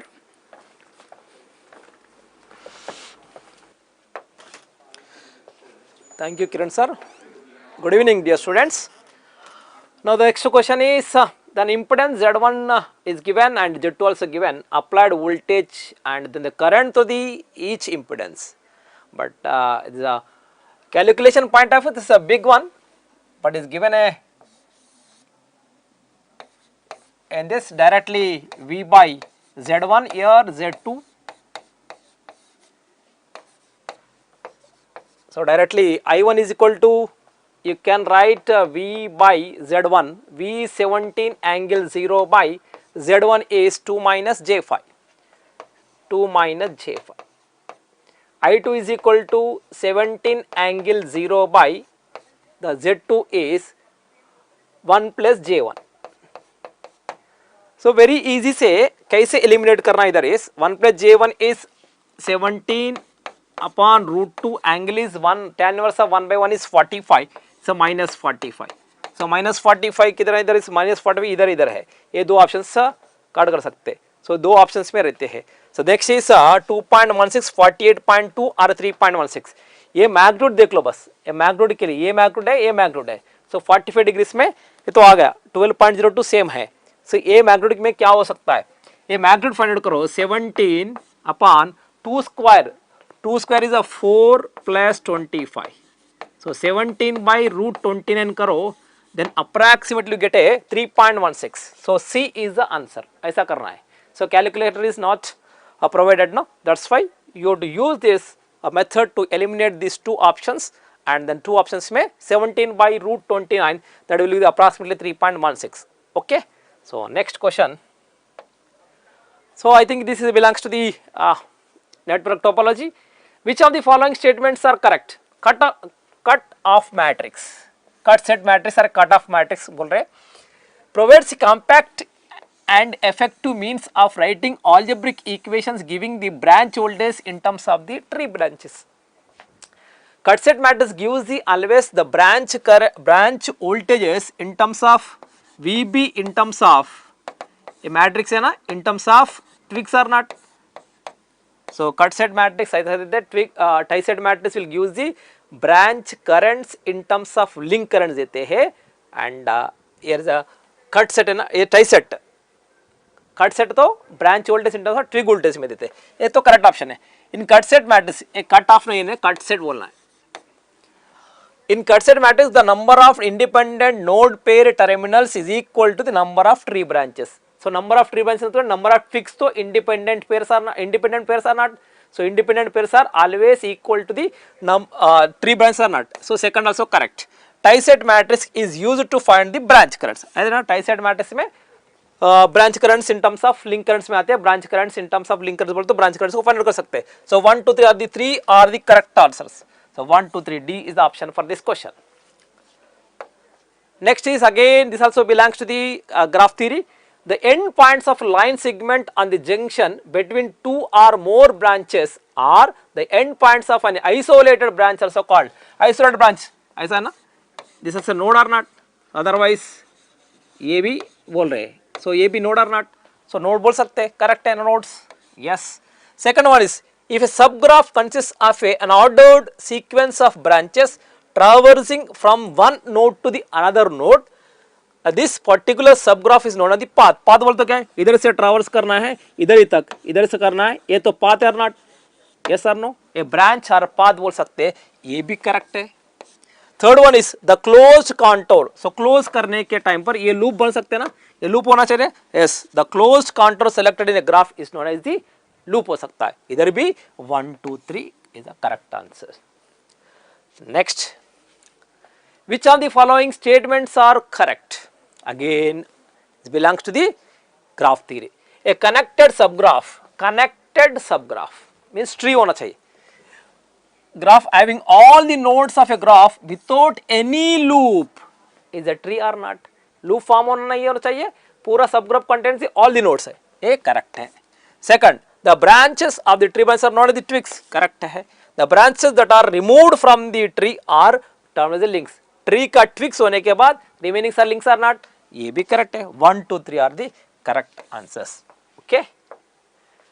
Next, bas these are the questions asked in your ESE examination. Thank you.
Good evening, dear students.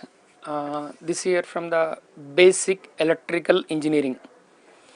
The total 10 questions have been asked. अब solution check करेंगे. Come to the first one. देखो जी correspond first one. What is asking as a which of the following are the not correct advantage of slip ring induction motor? Slip ring induction motor. Now let's check it out. Come to the first one. It is have the high starting torque. Yes, purpose of selecting slip ring induction motor is not to get high starting torque only. As well as by adding that external resistance, we get one more advantage is we can limit that starting current also. First statement is correct. But which one is asking? Is asking not correct statement. Not correct statement. Each has adjustable speed. Yes, जो slip ring induction में external resistance रहते हैं ना, by varying that one we can control the speed also. It is also correct. Now it is have the high overload capacity. Yes, it is also correct. और एक क्या बोल रहे इधर efficiency देखो जी. In case of squirrel cage induction motor, we are not adding any external resistance. But a slip ring induction motor, we are adding the external resistance. By adding external resistance, obviously what will happen? Losses increases. Whenever the losses increases, slip ring induction motor efficiency is decreases. मगर statement God is given as a, he gave the statement high efficiency. Question में क्या पूछ रहे जी? Is asking the which one is not correct statement. देखो जी, the last one is a not correct statement. जो last one है ना, it is a not correct statement. Come to next one. Now again he is asking the regarding ideal transformer. Now he is asking the correct statement. Okay, you have to read the question carefully. In this particular example, he is asking the correct statement. चलो check करेंगे. Leakage flux is a large. देखो जी, if you come to ideal transformer, leakage flux equal 0. No leakage flux are present. But he gives the statement is large. The transformer core loss are the large. देखो the ideal transformer core loss are neglected. And what about this one is come to last option. Last option gives this as the internal resistance large resistance. It is also correct, incorrect, because correspond ideal transformer internal resistance equal to 0. Come to third one. Third one, transformer core material have the infinite permeability. Yes, because transformer core is made of the core is having the high magnetism. That's why you can say this one. It is high permeability, approximately infinite. Come to next one. देखो जी correspond this example, corresponds example. What is our requirement is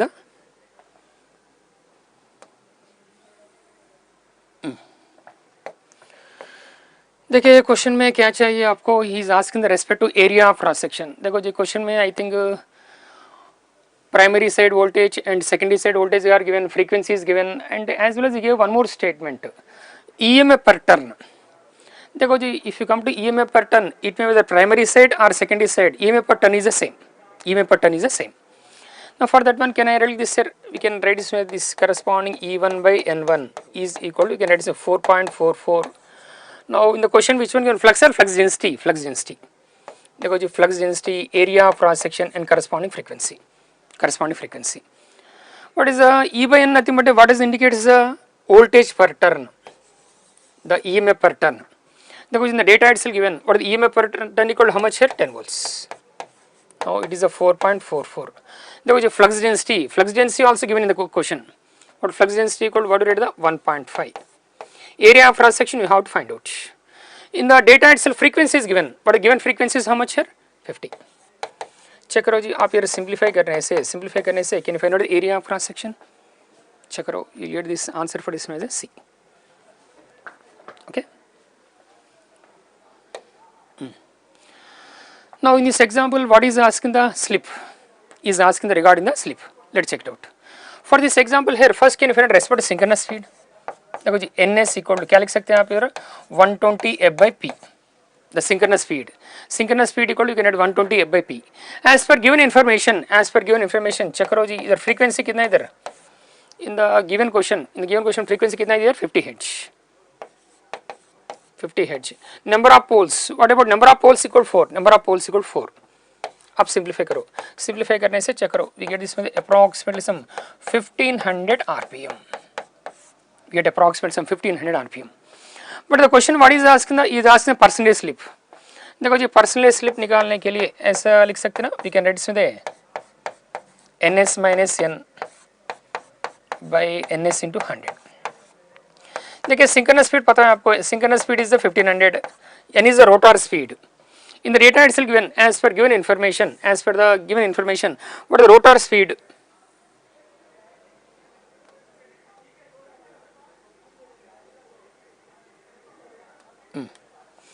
देखो जी as per this given information, what is the rotor speed? Rotor speed is equal to 1455.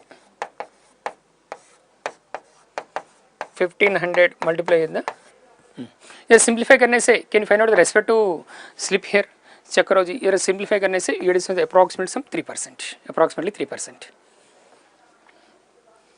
Come to the next one. Correspond next one, what is asking the maximum efficiency, at what instant maximum efficiency occurs. In the data itself core loss is given and transformer complete rating is also given and full load copper loss also given. For that one simply can you go for that standard formula. KVA correspond to maximum efficiency equal to कैसे लिख सकते हैं. We can write KVA at full load condition. KVA at full load condition. We can write this with the iron losses by full load copper losses. Iron losses by what do you write in the full load copper losses. Full load copper losses. Full load copper losses.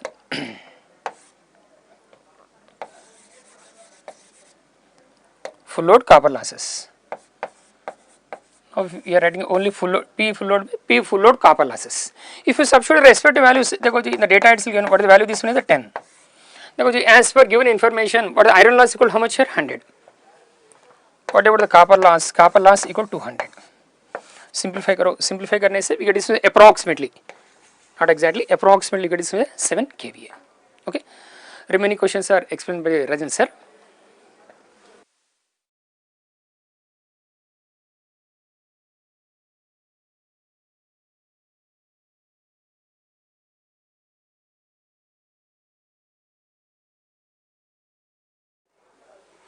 Hello everybody. So I hope आप लोगों ने paper अच्छा दिया होगा, right? Mains batch में भी आप लोगों ने खूब मेहनत की, तो देखो इतने सारे क्वेश्चंस, राइट? चलिए next question, the impedance which transform from one side of the ideal transformer to the other side, correct? तो अगेन वेरी सिंपल, इम्पीडेंस में कौन सा रेशियो चलता है? सपोज जेड डैश, तो इधर डिवाइडेड बाई ए स्क्वायर और multiply by A square. A is you know ना, HV/LV ratio, I have told you. What is that? Of course VHV upon VLV ratio, both are same. So or NHV by NLV ratio. So the point is turns ratio square wala, right? So what is that? 110 square ratio of turns. So A is the answer, simple, if you can remember, right? Okay, now come to this question, in which one of the following machines the field poles are on the stator and the rotor constitutes the armature. बताओ, rotor पे armature, DC machine, correct? Armature is rotating, तभी commutator action and all will takes place. ठीक है, तो simple सा DC machine आप टिक कर दीजिए, सिंपल, ज़्यादा सोचना नहीं है, right? Next, 6 pole synchronous generator driven at 1000 RPM feed से 4 पोल इंडक्शन मोटर. ओके, अब now listen clearly. Induction motor है, मान लीजिए suppose this is your induction motor, correct? यहाँ लिख देता हूँ, right? Okay sir. And this supply is given by, right, your synchronous machine alternator. तो 6 pole synchronous generator driven at 1000 RPM. So this is 6 pole and 1000 RPM, correct? Okay sir. So now what is the supply frequency? तो sir N is equal to NS is equal to 120 F by P, right? तो what is the frequency? I think ये 50 hertz आता है calculate करके, ठीक है? हाँ जी sir, बिल्कुल, that's fine. हाँ 50 हर्ट्ज है. तो चलो, अब 50 हर्ट्ज अगर ये सप्लाई दे रहा है, right, here you know अब supply frequency is 50 hertz for induction machine, right? तो what will be NS over here for induction machine?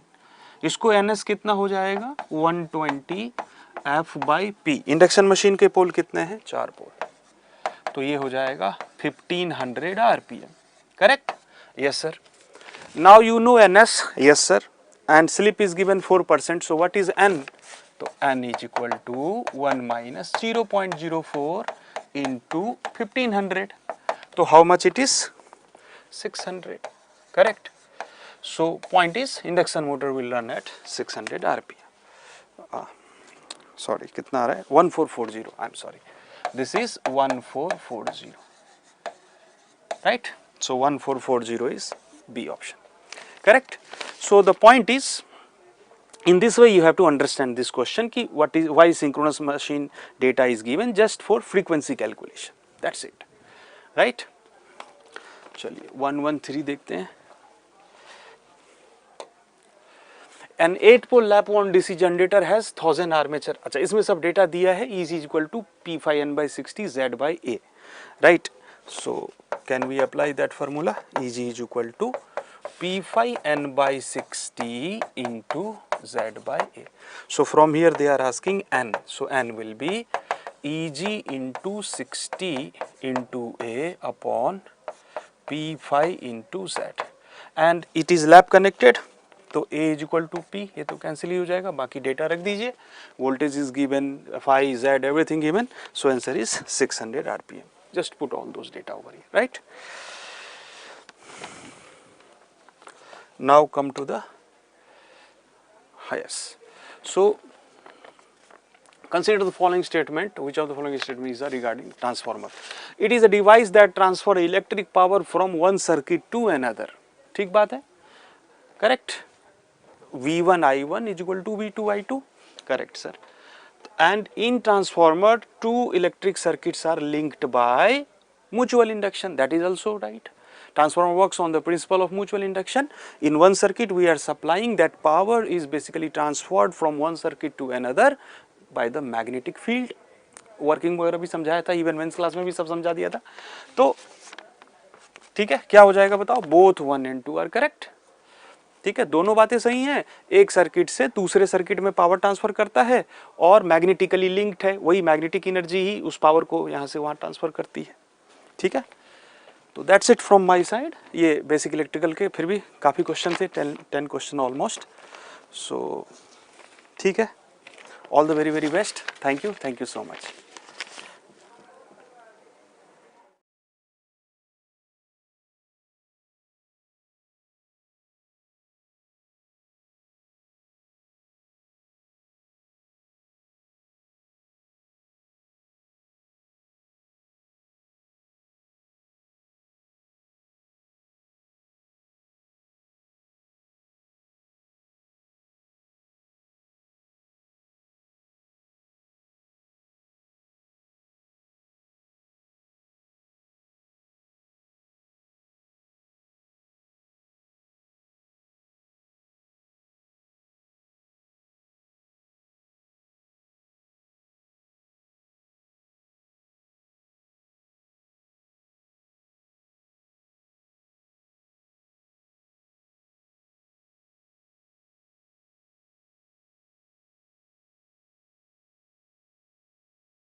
So welcome back again, मैं दोबारा आपके साथ हूँ। इस बार मटेरियल साइंस के क्वेश्चंस का डिस्कशन करेंगे।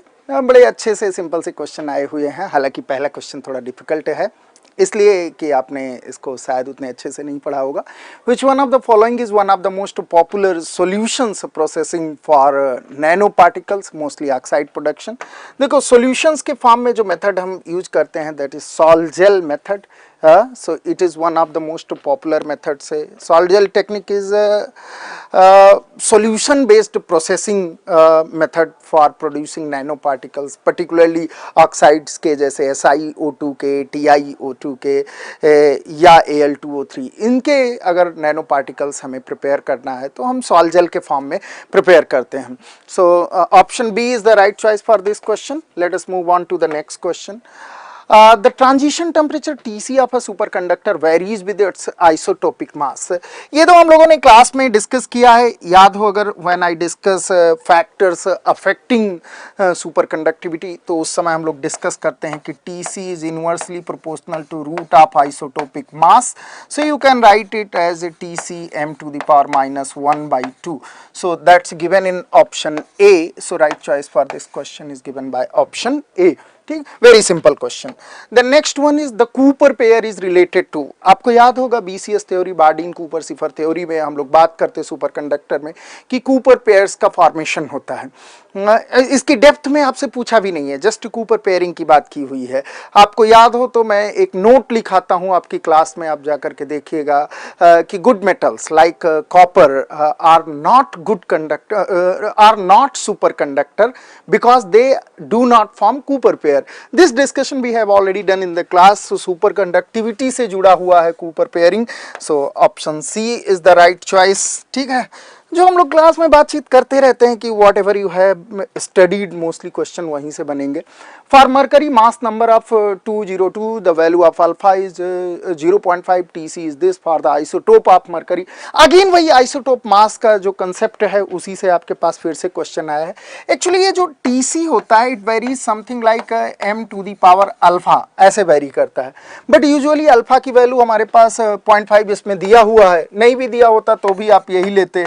So 1 upon m to the power 0.5 that is root 5 जो अभी थोड़ी देर पहले हमने लिखा था. TC is 1 upon root m. ठीक है. So this value is given to us. ये ना भी दिया हो तो अभी फर्स्ट क्वेश्चन में आपने किया था. अब यहाँ से अगर मैं कोशिश करूँ इसको सॉल्व करने की तो we can write TC2 upon TC1 and this would be equal to M1 upon M2. So from this you can write TC2 is equal to root M1 upon M2 into TC1, right?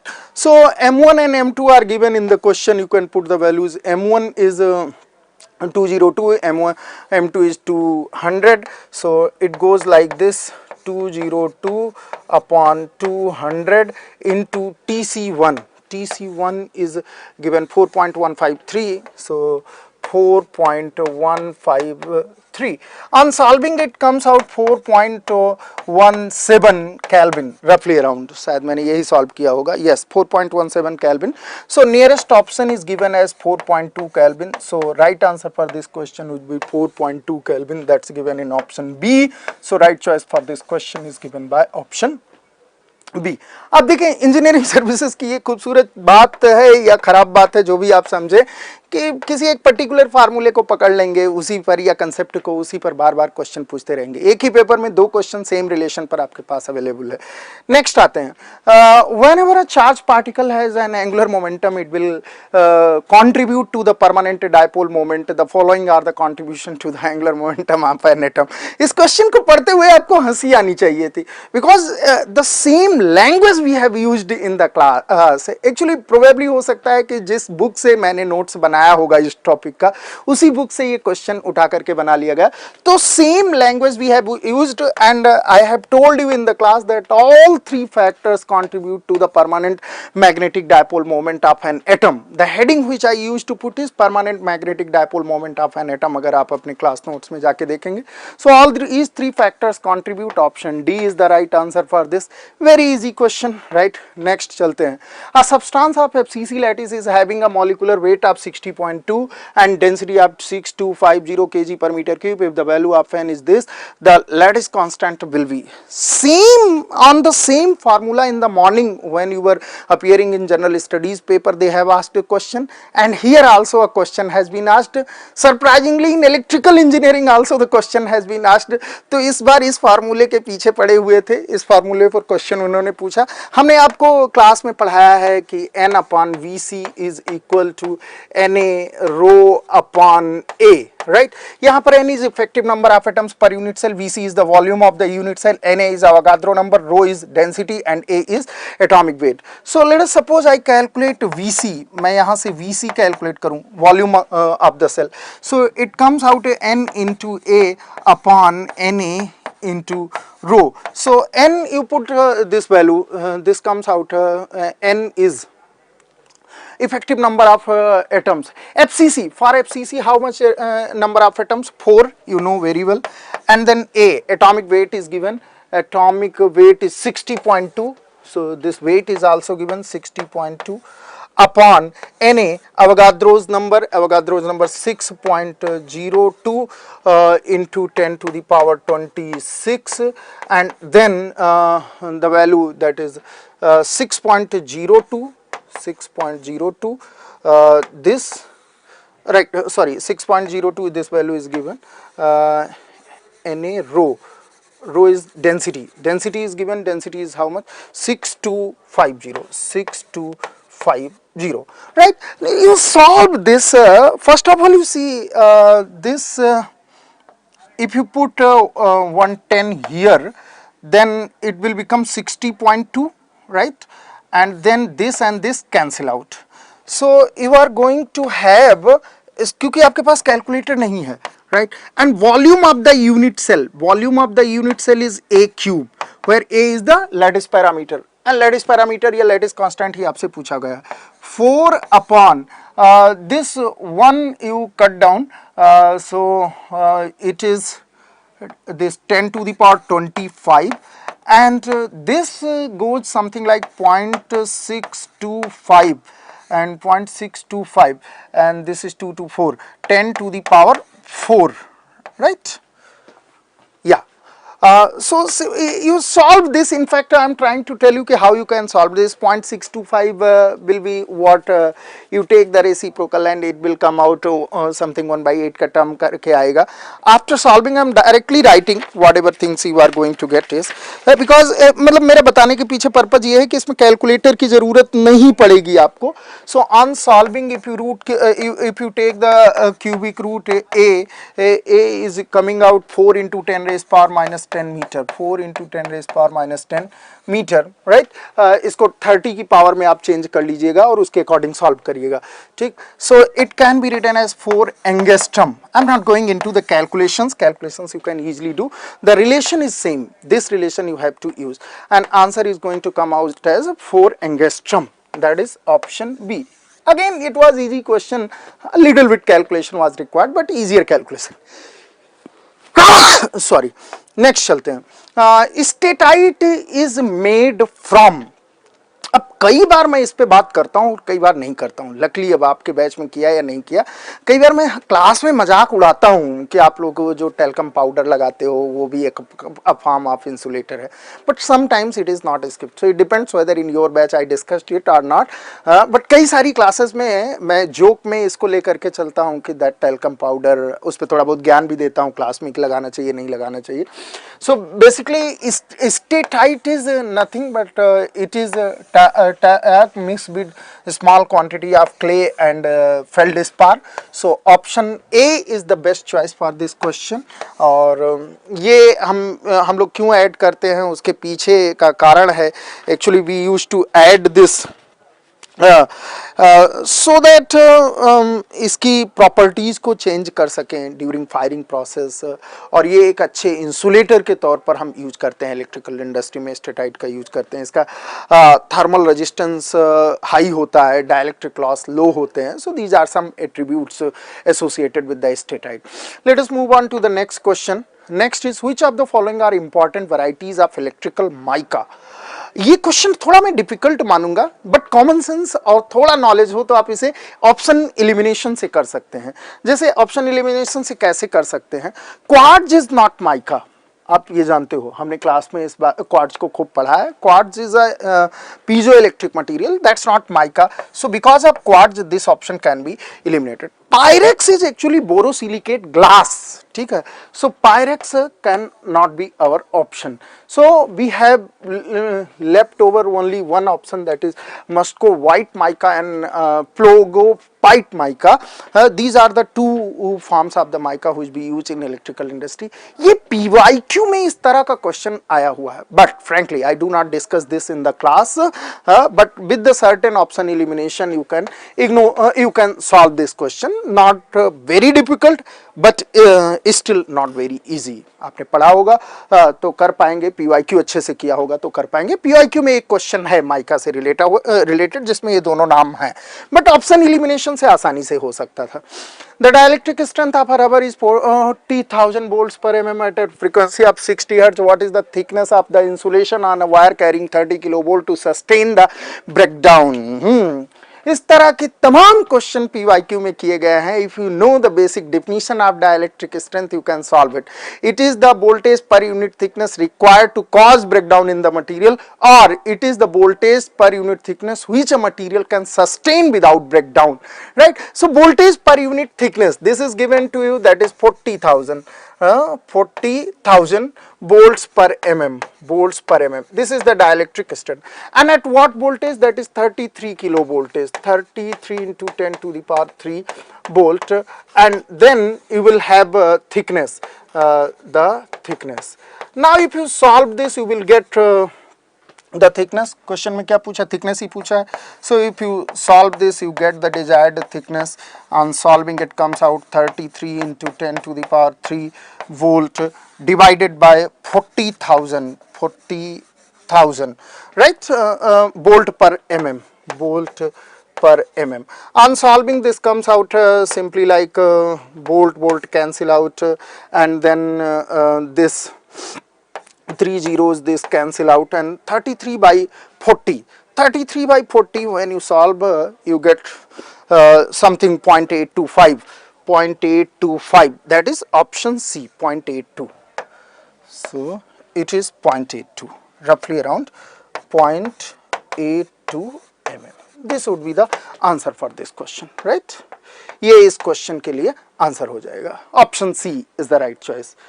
So these were the questions from this subject, that is the material science, right? I will be discussing the questions of the advanced electronics also. So advanced electronics के question भी इसी वक्त देख लेते.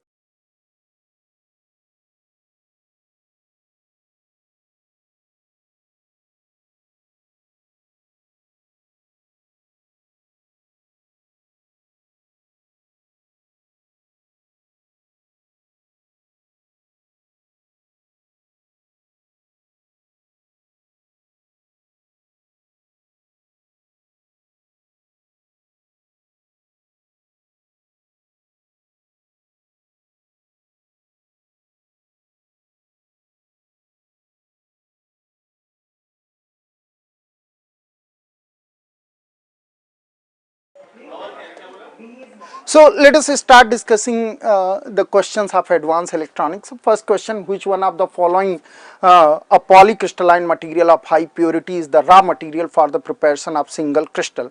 A very popular term, electronic grade silicon is the raw material for the production of the single crystal silicon. So answer for this question would be option A, straightforward. If you know, you can answer, otherwise you cannot. For a 1000 micrometer long bond pad locus, the number of bond pads placed on a 100 micrometer pitch along a bond pad will be. So number of bond pads is equal to total length upon pitch plus 1. So total length upon total length and total length upon pitch plus 1. What is total length? 1000 micrometer. So it is 1000 upon 100 micrometer pitch, 100 plus 1. So it will come out as 11, that is given in option B. So right choice for this question is given by option B.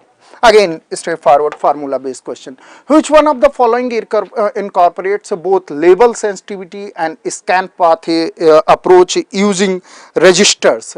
So C is the right choice for this question, label sensitive scan design. ठीक, question की language से भी पता चल रहा है. So option C is the right choice for this question. The next one, which kind of deposition has traditionally been done at higher temperatures to ensure that all the silicon atoms being deposited are incorporated into elasticides in order to obtain single crystal thin film? So this is option A, epitaxial silicon deposition. So option A for this. ठीक. Then these are basically questions related with the IC fabrication, और आपने इनको अगर थोड़ा बहुत भी IC fabrication पढ़ा होगा तो इन questions को पढ़ा होगा. Statement question, electron lithography offers a higher resolution than optical lithography. Then electron lithography has a small wavelength of the of 10 to 50 kilo electron volt electrons. So both are true, and second statement is the correct explanation also for the first statement. So option A will be the right choice for this question. Then next, which one of the following is not the correct advantage of integrated circuit ICs? ध्यान रहे, इसमें पूछ रहा not. So अगर आप not के लिए जा रहे हैं, then option C, there are no limitations of power and voltage. नहीं, this is not correct because every IC will have some limitation of power के maximum power कितना handle कर सकती है and some maximum voltage rating, so it has limitations of handling power and voltage. So C is not correct and हमें not correct ही ढूंढना था. Then he is asking कि ICs in which circuits are fabricated, all the transistors in such circuits operate in cutoff and saturation regions, the adders, multiplexer, ये सब क्या है? Digital ICs हैं. So answer is option A, that is digital ICs. बहुत ही simple question था, बल्कि ये circuits भी आप जानते हो तो भी आप आंसर कर सकते हो. सो these were the questions related with advance electronics. एक क्वेश्चन और होना चाहिए.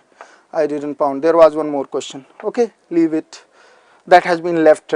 मैं बोल दे रहा हूँ एक क्वेश्चन इसमें शायद हमारी पीपीटी में नहीं आ पाया है. So let's see that question. That was the question number 131. So in 131 Rome is a, they have been asking question 131. ठीक है. सो इसमें आपसे पूछा है कि ROM is a, and options हैं आपके non volatile memory, volatile memory, read write and byte. So ROM is a permanent memory and permanent memory means non volatile memory.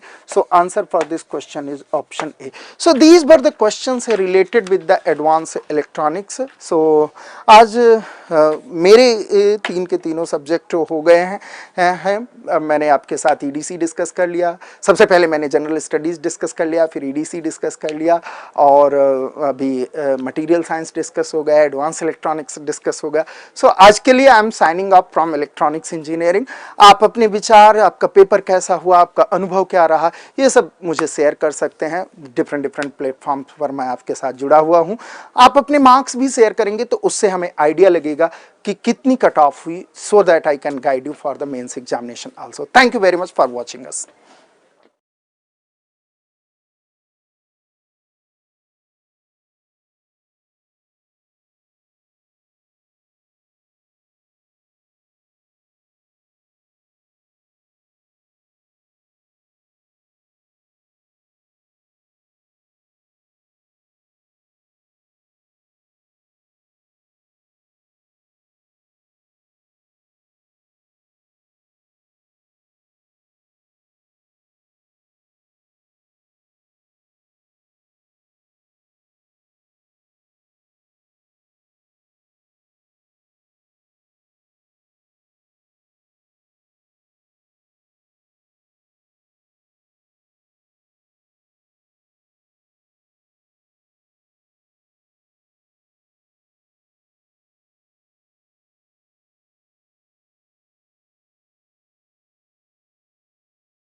Good evening, friends. Okay, so myself and Naresh sir both will discuss about give the solutions related to the measurement subject.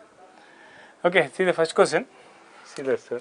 A voltmeter has a resistance of 20,000 ohms when connected in series with an external resistance across a 230 volts supply. The instrument reads 160 volts. The value of the external resistance will be. Here the question is given is a different. Is a voltmeter across the normally resistance के across connect करते हैं, but here 230 volts के external resistance and then here is connected a voltmeter. Series में connect किए थे voltmeter को. इसका 20,000 ohms is a voltmeter resistance and asking about what is a R external. The voltage will be here the 160 volts. Very simple. R external is equal to V by I, volt across resistance by current to the resistance. Current coming from the your volt across 20,000 ohms, your current IR is equal to IR is 20,000 160 by 20. 160 by 20,000 volts, voltage by resistance. We'll get a some 16 by 20,000 2000 8 milliamps. 8 milliamps. Just VR is your volt across resistance find out करना है 230 volt से 160 volt subtract करने के बाद इकड़े 70 volts यार 70 by 8 milli amperes will get 8750 ohms is the R external resistance. So that answer is for this one is A is the answer. Okay, next one, which one of the following is not the correct method obtaining damping? So what we have studied in the measurement, three types of damping. One is of air friction damping, fluid friction damping and eddy current damping. So these three are dampings are possible. Which is not, actually is asking in the question is, which is not a damping is what? Magnetic field damping is the answer for this. Okay. A 0 to 25 amperes ammeter has a guaranteed accuracy of 1% of full scale reading. If the current measured by this instrument is 10 amperes, the limiting error will be 25 into 1 by directly 10 will give the limiting error is equal to direct formula. Limiting error is equal to 25 into 1% by reading is 10. This will give the 2.5%. The answer is A. Okay. So the next question. The torque of an ammeter is directly proportional to the current flowing through it. A current of 10 amps causes a deflection of 6 degrees. When the instrument is spring controlled, for a deflection of 40 degrees, the value of the current is nearly. So, for example, if you think of our PMMC instrument, in case of PMMC instrument, the deflecting torque is given by NBIA and the controlling torque is given by K theta. So, in the given question, the current is actually given by the proportional to the, the ammeter is directly, the torque is directly proportional to the torque of ammeter is directly proportional to the current. That means here the torque is directly proportional to the current and it is also depending on this spring constant values. From this simply what you can think of is the current is proportional to the deflection. From this simple logic you can put I2 by I1 is given by simply theta 2 by theta 1. Here how much is the current initially flowing? 10 amps, it is showing a deflection of 60 degrees. So for 10 amps it is actually having 60. How much is required now? For 40 degrees what is the value of the current? For 40 degrees what should be the value of the current?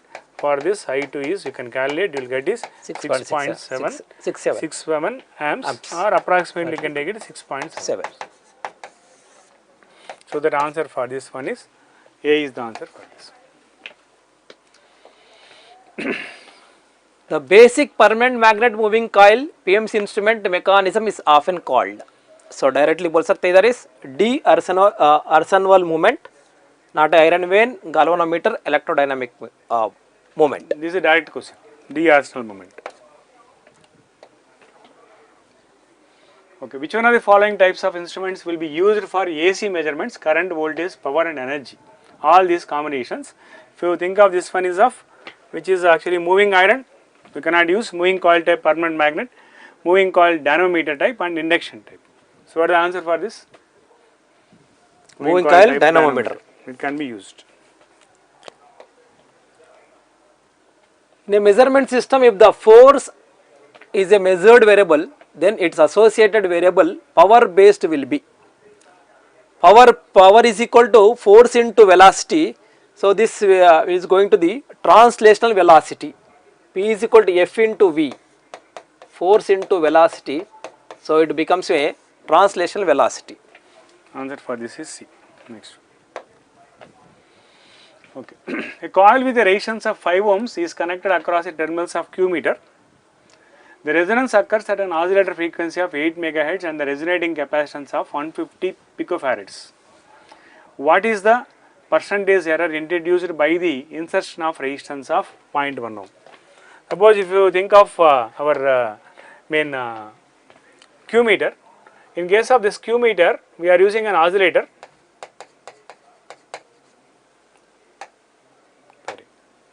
you are having a simple oscillator and you are providing with a test coil and you are providing with a capacitance like this, and you are connecting the main measured value. This is a Q meter which is actually you are measuring. So, this the test coil is having a resistance of R and L, where this capacitance we are changing until this XL equal to what? XC, or under the resonant condition. Here the point is, if this oscillator, whatever the voltage you are applying across this oscillator, if this is having some resistance R is there, then that value of R is how much is that? This is given by 0.1 ohm is actually given. The coil is having a resistance of how much? This coil is having a resistance of 5 ohms. Then what should be the, what is Q of the coil? True Q of the coil, generally you can put omega L by R if the resistance value is 0. If this resistance is 0, then we can consider this one. So, what is the measured value of the Q is given? It is given by omega L by R plus this also R is also come into picture if R is not equal to 0. So, the measured minus true, what is the percentage of error? You can take this one, this will give measured minus true by the true value. So, if into 100, if you calculate this value, approximately get is this is gives after solving this simple equation, you get R by R plus R into 100. We can approximate this is given by simply minus R by R into 100. So, what is the R value is 0.1. So, finally, you are getting percentage of error is minus 0.1 by capital R value is 5 into 100. So, finally, 2%. This value gives is 2% is the error, magnitude point of view 2%. Answer is C is the answer you will get, simple. An accelerometer has a seismic mass of 0.06 kilogram and a spring constant of 4500 Newton per meter. If the maximum mass displacement is plus or minus 0.025 meters before the mass hits the top, the maximum measurable acceleration will be. Here is given information is M mass given 0.06 kilogram. Next is spring constant K is equal to is given 4500 Newton per meter, and then displacement X is equal to plus or minus 0.025. Already know F is equal to MA. So, what is F is equal to Kx is equal to MA. Here asking the question is A. A is equal to Kx by M. Just substitute spring constant K is 4500 into displacement is 0.025 upon M is 0.06. I think it's 1875 is the answer for this question. Okay, simple. Okay, the reflection sensitivity of a CRT is 0.05 mm per volt, and the unknown voltage applied to the horizontal deflection plate shifts the spot to 5 mm toward the right of the horizontal deflection. Then the unknown applied voltage is. He has given the sensitivity is given of 0.05 mm per volt. Okay, so our what is the deflection is given by what? 5 mm is the displacement. For this 5 mm displacement, what is the voltage? For this simply you can take it is 0.05 by 5. So that actually comes is 100 volts is the answer. That is actually the answer is getting is of 100 volts. Clear? Or 5 mm displacement. A capacitive transistor with its plate separation of 0.05 mm under static conditions has a capacitance of 5 into 10 to the power minus 12 farad. For causing a change of capacitance of 0.75 into 10 to the power minus 12 farad, the displacement will be nearly.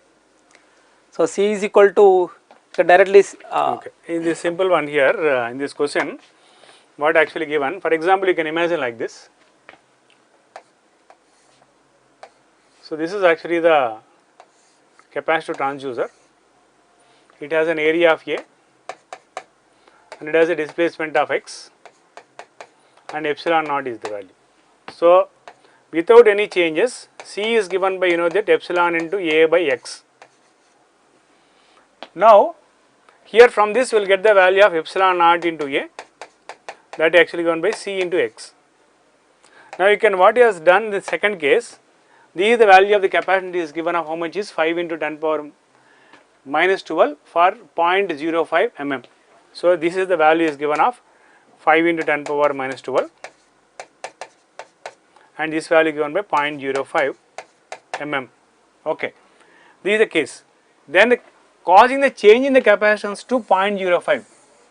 So from the fundamental you can observe capacitance is inverse with displacement x. Here the capacitance is reduced from 5 into 10 power 5 picofarads to 0.75.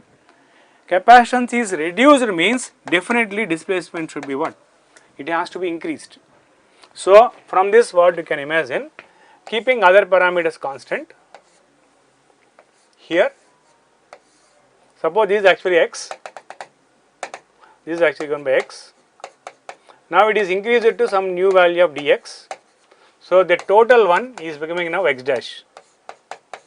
So because of this, this total capacity is becoming now c dash. Epsilon naught everything is same, epsilon naught and a values are both are same, then what is the new value of the capacitance epsilon into a, this will give c dash into what will get the value is x dash. So what is asking this one is of x dash is actually asking, he has given the value of c dash is given. Epsilon naught value you know this, you can equate this from this equation, what is the value of x dash? X dash is given by 5 into 10 power minus 12 into 0.05 by this 0.75 into 10 to 0.75 into 10 power minus 2. So this will comes is 0.33 mm. 0.33 mm. Answer is given by D is the answer. Here I am assuming that as a other parameters are constant. Okay. Okay. In an induction type energy meter, okay. In an induction type energy meter, normally the flux due to shunt magnet does not lag the supply voltage exactly by 90 degrees. The reason being that the shunt coil has some resistance. Due to this, the angle of phase is less than 90 degrees. As a result, the torque on the disc is not zero at zero power factor. This type of error is called. Already we know that, already studied. So inductor is having this small resistance. That's why this 90 degrees lagging नहीं रहते हैं. इसके कारण इसको lagging भी रहते हैं. That is called as directly the phase error. That is not a speed error तो नहीं है. So maybe creeping is not the belongs to the phase this type of lagging. So the answer is phase error. So there is no torque error, speed error. Eliminate कर सकते हैं. Only creeping phase error में creeping error is not belongs to the this is a voltage and current. Okay, without supply the disc will be rotated. There is a creeping error.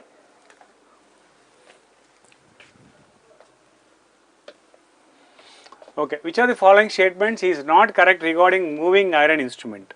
So if you read all these statements, final one is Directly scale is not, instruments are not uniform. Okay, right. Answer is D. Electronic voltmeter का not is not the property of features of the electronic voltmeter. अब इसमें पूरा पढ़े तो मालूम होता है is given is as very small frequency operating range. ऐसा नहीं रहते हैं. The range will be always variable बस small नहीं है, I के लिए भी use कर सकते हैं. इसलिए C is the answer for this question.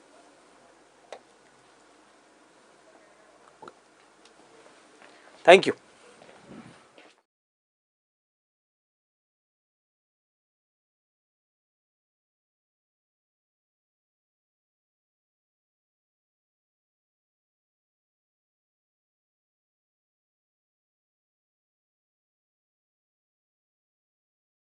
Good evening all. Let us now take questions from control system subject in today's engineering services exam in this electronics and telecommunication paper. We got around 12 questions. All are very easy and directly from the classroom discussion. So as such as it is, except one question where you have to work a little bit, kind of numeric, 1 or 2 questions. Remaining all are conceptual and direct questions, definition based, directly from the classroom notes. You can see them. Let's start with. So let's take this question number 16. What is that? Characteristic equation of a system is given to be s cube plus 4.5 s square plus 3.5 s plus 1.5 is equal to 0 The question is to comment on the stability of the system. It's a third order system. Product of these inner coefficients, if it is greater than product of these outer coefficients, if I say A, B, C, D, if B into C is greater than A into D, we call this system to be stable. No need to form the Rotheray. Answer to the question is option A.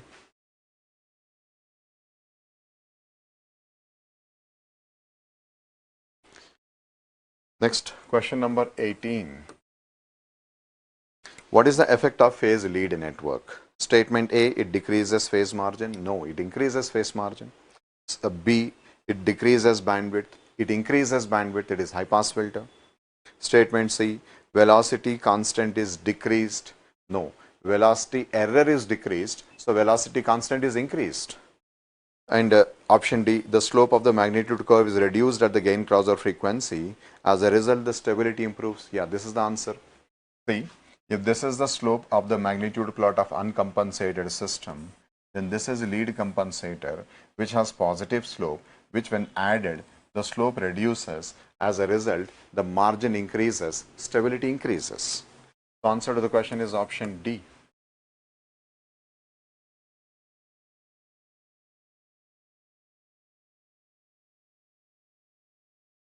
Question number 19.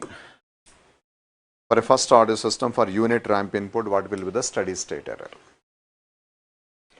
Transfer function of first order system is 1 upon Ts plus 1. Open loop transfer function will be 1 by Ts, which is type 1 system. Steady state error of a type 1 system for ramp input will be 1 by Kv. Kv is the limit S tends to 0, S multiplied by this open loop transfer function, which is 1 by T. Steady state error is T. Answer C.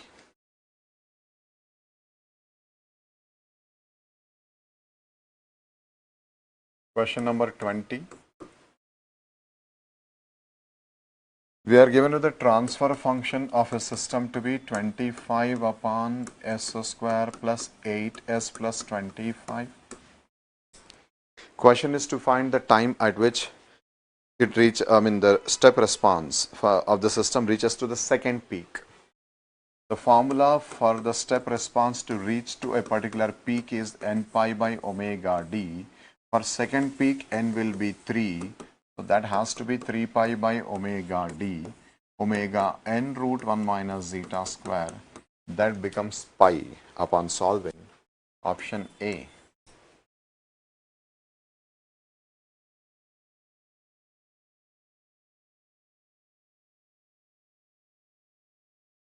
Question number 21. Which of the following is not the correct advantage of the frequency domain analysis? Statement A, frequency response tests are simple to perform. Yeah, that's true. They are very simple compared to time domain techniques. Statement B, those systems which do not have rational transfer function, frequency response can be precisely applied to them. In time domain, we require rational functions. In frequency domain, the function can be irrational because it depends on the magnitude and phase. So analysis can be done even for irrational functions. It's an advantage. Statement C, transfer function can be obtained from frequency response of the system. Yes, it is possible. Once we have frequency response, let's say Bode plot, we can obtain the transfer function from that.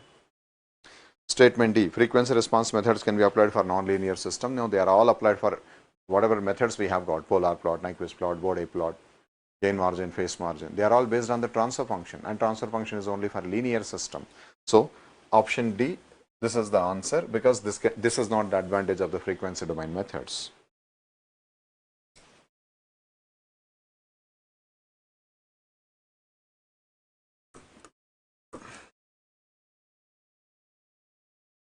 Question number 56.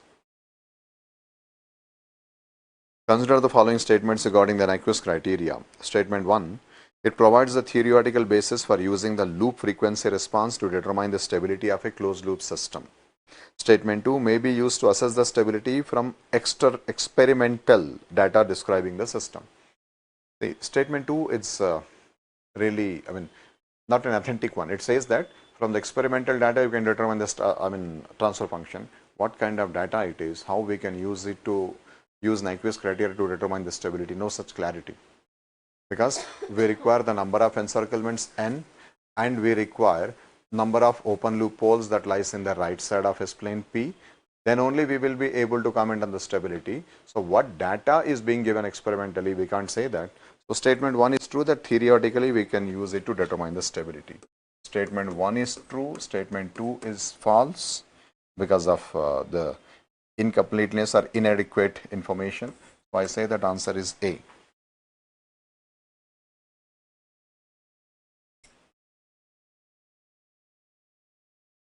Question number 57. Consider the following statements regarding Bode diagram. Statement 1, a method for studying the stability for linear systems. Yeah. Statement 2, useful in developing engineering intuitions regarding the effect of pole zero placement on the frequency response. In Bode plot only, which is a frequency domain method, we can talk about the location of pole and zero, not in any other frequency domain method. Both the statements are correct. Correct answer is option C.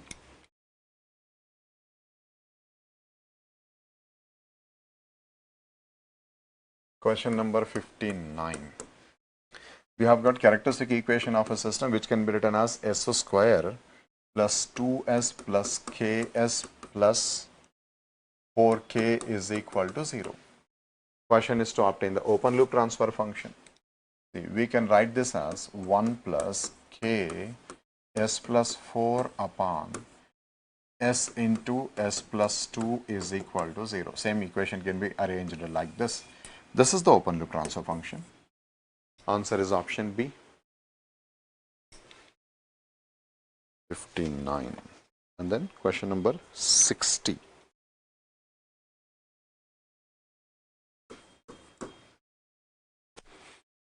Which one of the following is not the correct property of signal flow graph? Statement A, the signal flow graph is applicable to nonlinear time invariant system. Yeah, that is answer. Enough. No need to go further. We have to talk about false statement. Statement A says that the signal flow graph is applicable to non-linear time invariant statements. No, signal flow graph and block diagram are strictly only for linear systems. So since we have to find the false statement, statement A itself is false. So finish the question. That's all about it. These are all the questions that we got in electronics and telecommunication paper in today's engineering services exam, prelims exam. Hope you might have done well. Thank you for watching. Wish you all the best.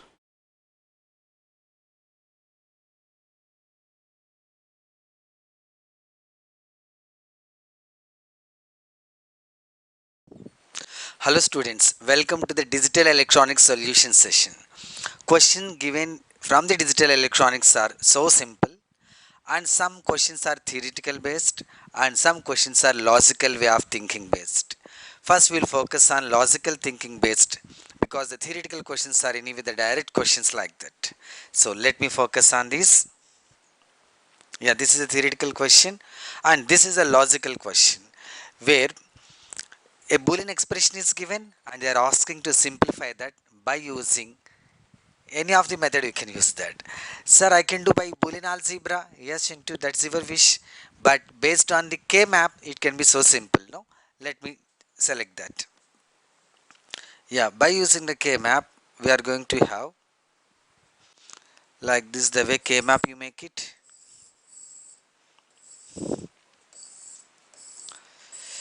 Yeah.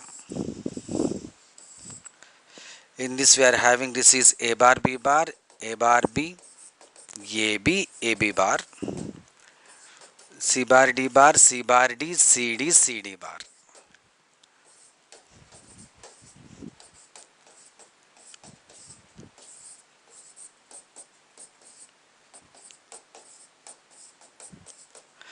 Yeah, in this one, A B bar C. How to identify this one? Yes, A B bar C can be identified. A B bar is here, and C means this we have to identify here. A B bar and C, like that A B bar and C here. Next, this is the B. B can be off here in all these places we are going to get the B. Next, B D bar. This is B and we are having D bar here, B and D bar here, B and D bar here, B and D bar here. Next, A, B, D bar, A, B, D bar, A, B, D bar, and A bar C. So this is A bar and C here, A bar and C here, A bar and C here, A bar and C here. So we identified the number of ones there. Now how to make the grouping? Always we'll go for the maximum group now first. That's why just make the octet of this. Yes sir. Then we'll get the C. And like that only make another octet here, and that is going to be in this manner. So it is the B. So this is B plus C. Got it? Yeah, right. That is the answer for this one. Now, in the same manner, there is another question also. They gave, check it.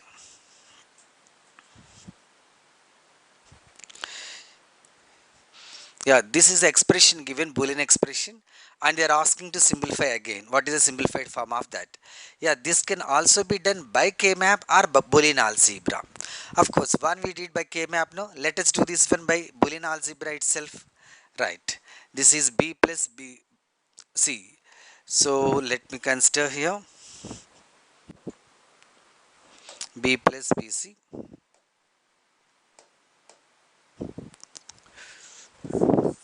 B plus BC. I'm writing the same expression here, B plus B bar C, B plus D. Sir, मैं इसको अब K map से भी करूँगा ना? It's your wish. You can do by the K map or Boolean algebra. Already previous question we did no by K map. Let me do this one with Boolean algebra. Now this B is taken as common, so that 1 plus BC, and here this is B plus B bar C and B plus D. Of course, as you know, 1 plus any expression is going to become as 1. So that is now B we are going to get. So now B into B plus B bar C, and this is B plus D. Now multiply with this one. So BB, and this is B bar C, and this is B plus D. And this is going to become as 0, and this is going to be B. So that we are having this one simply like this, B into B plus D. Of course, this is B plus BD, which is nothing but B plus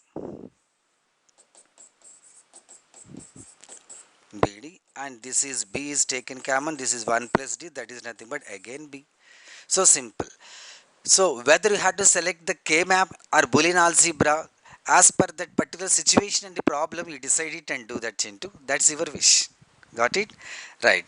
Next, right, like that only another thing is there here.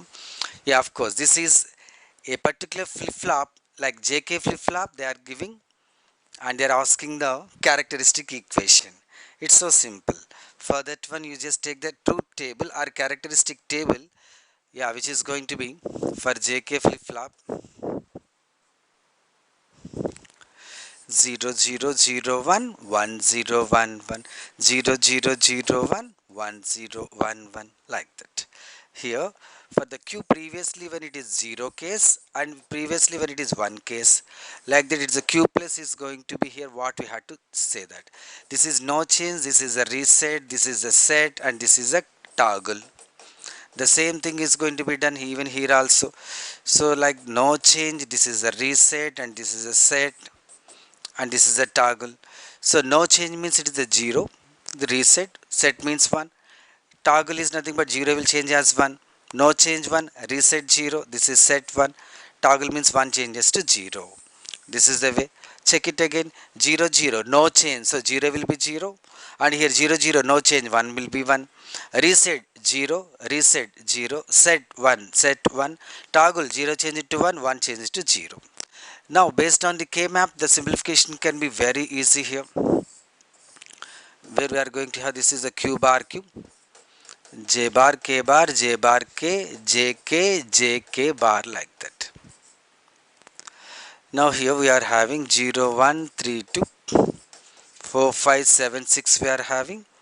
Now the numbers are going to be here 0 1 2 3 4 5 6 7.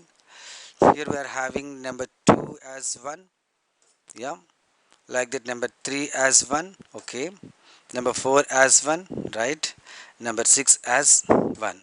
So this is nothing but the j q bar, and this is nothing but the k bar q, that is q plus. That's enough. So simple way you can make the solutions of this one.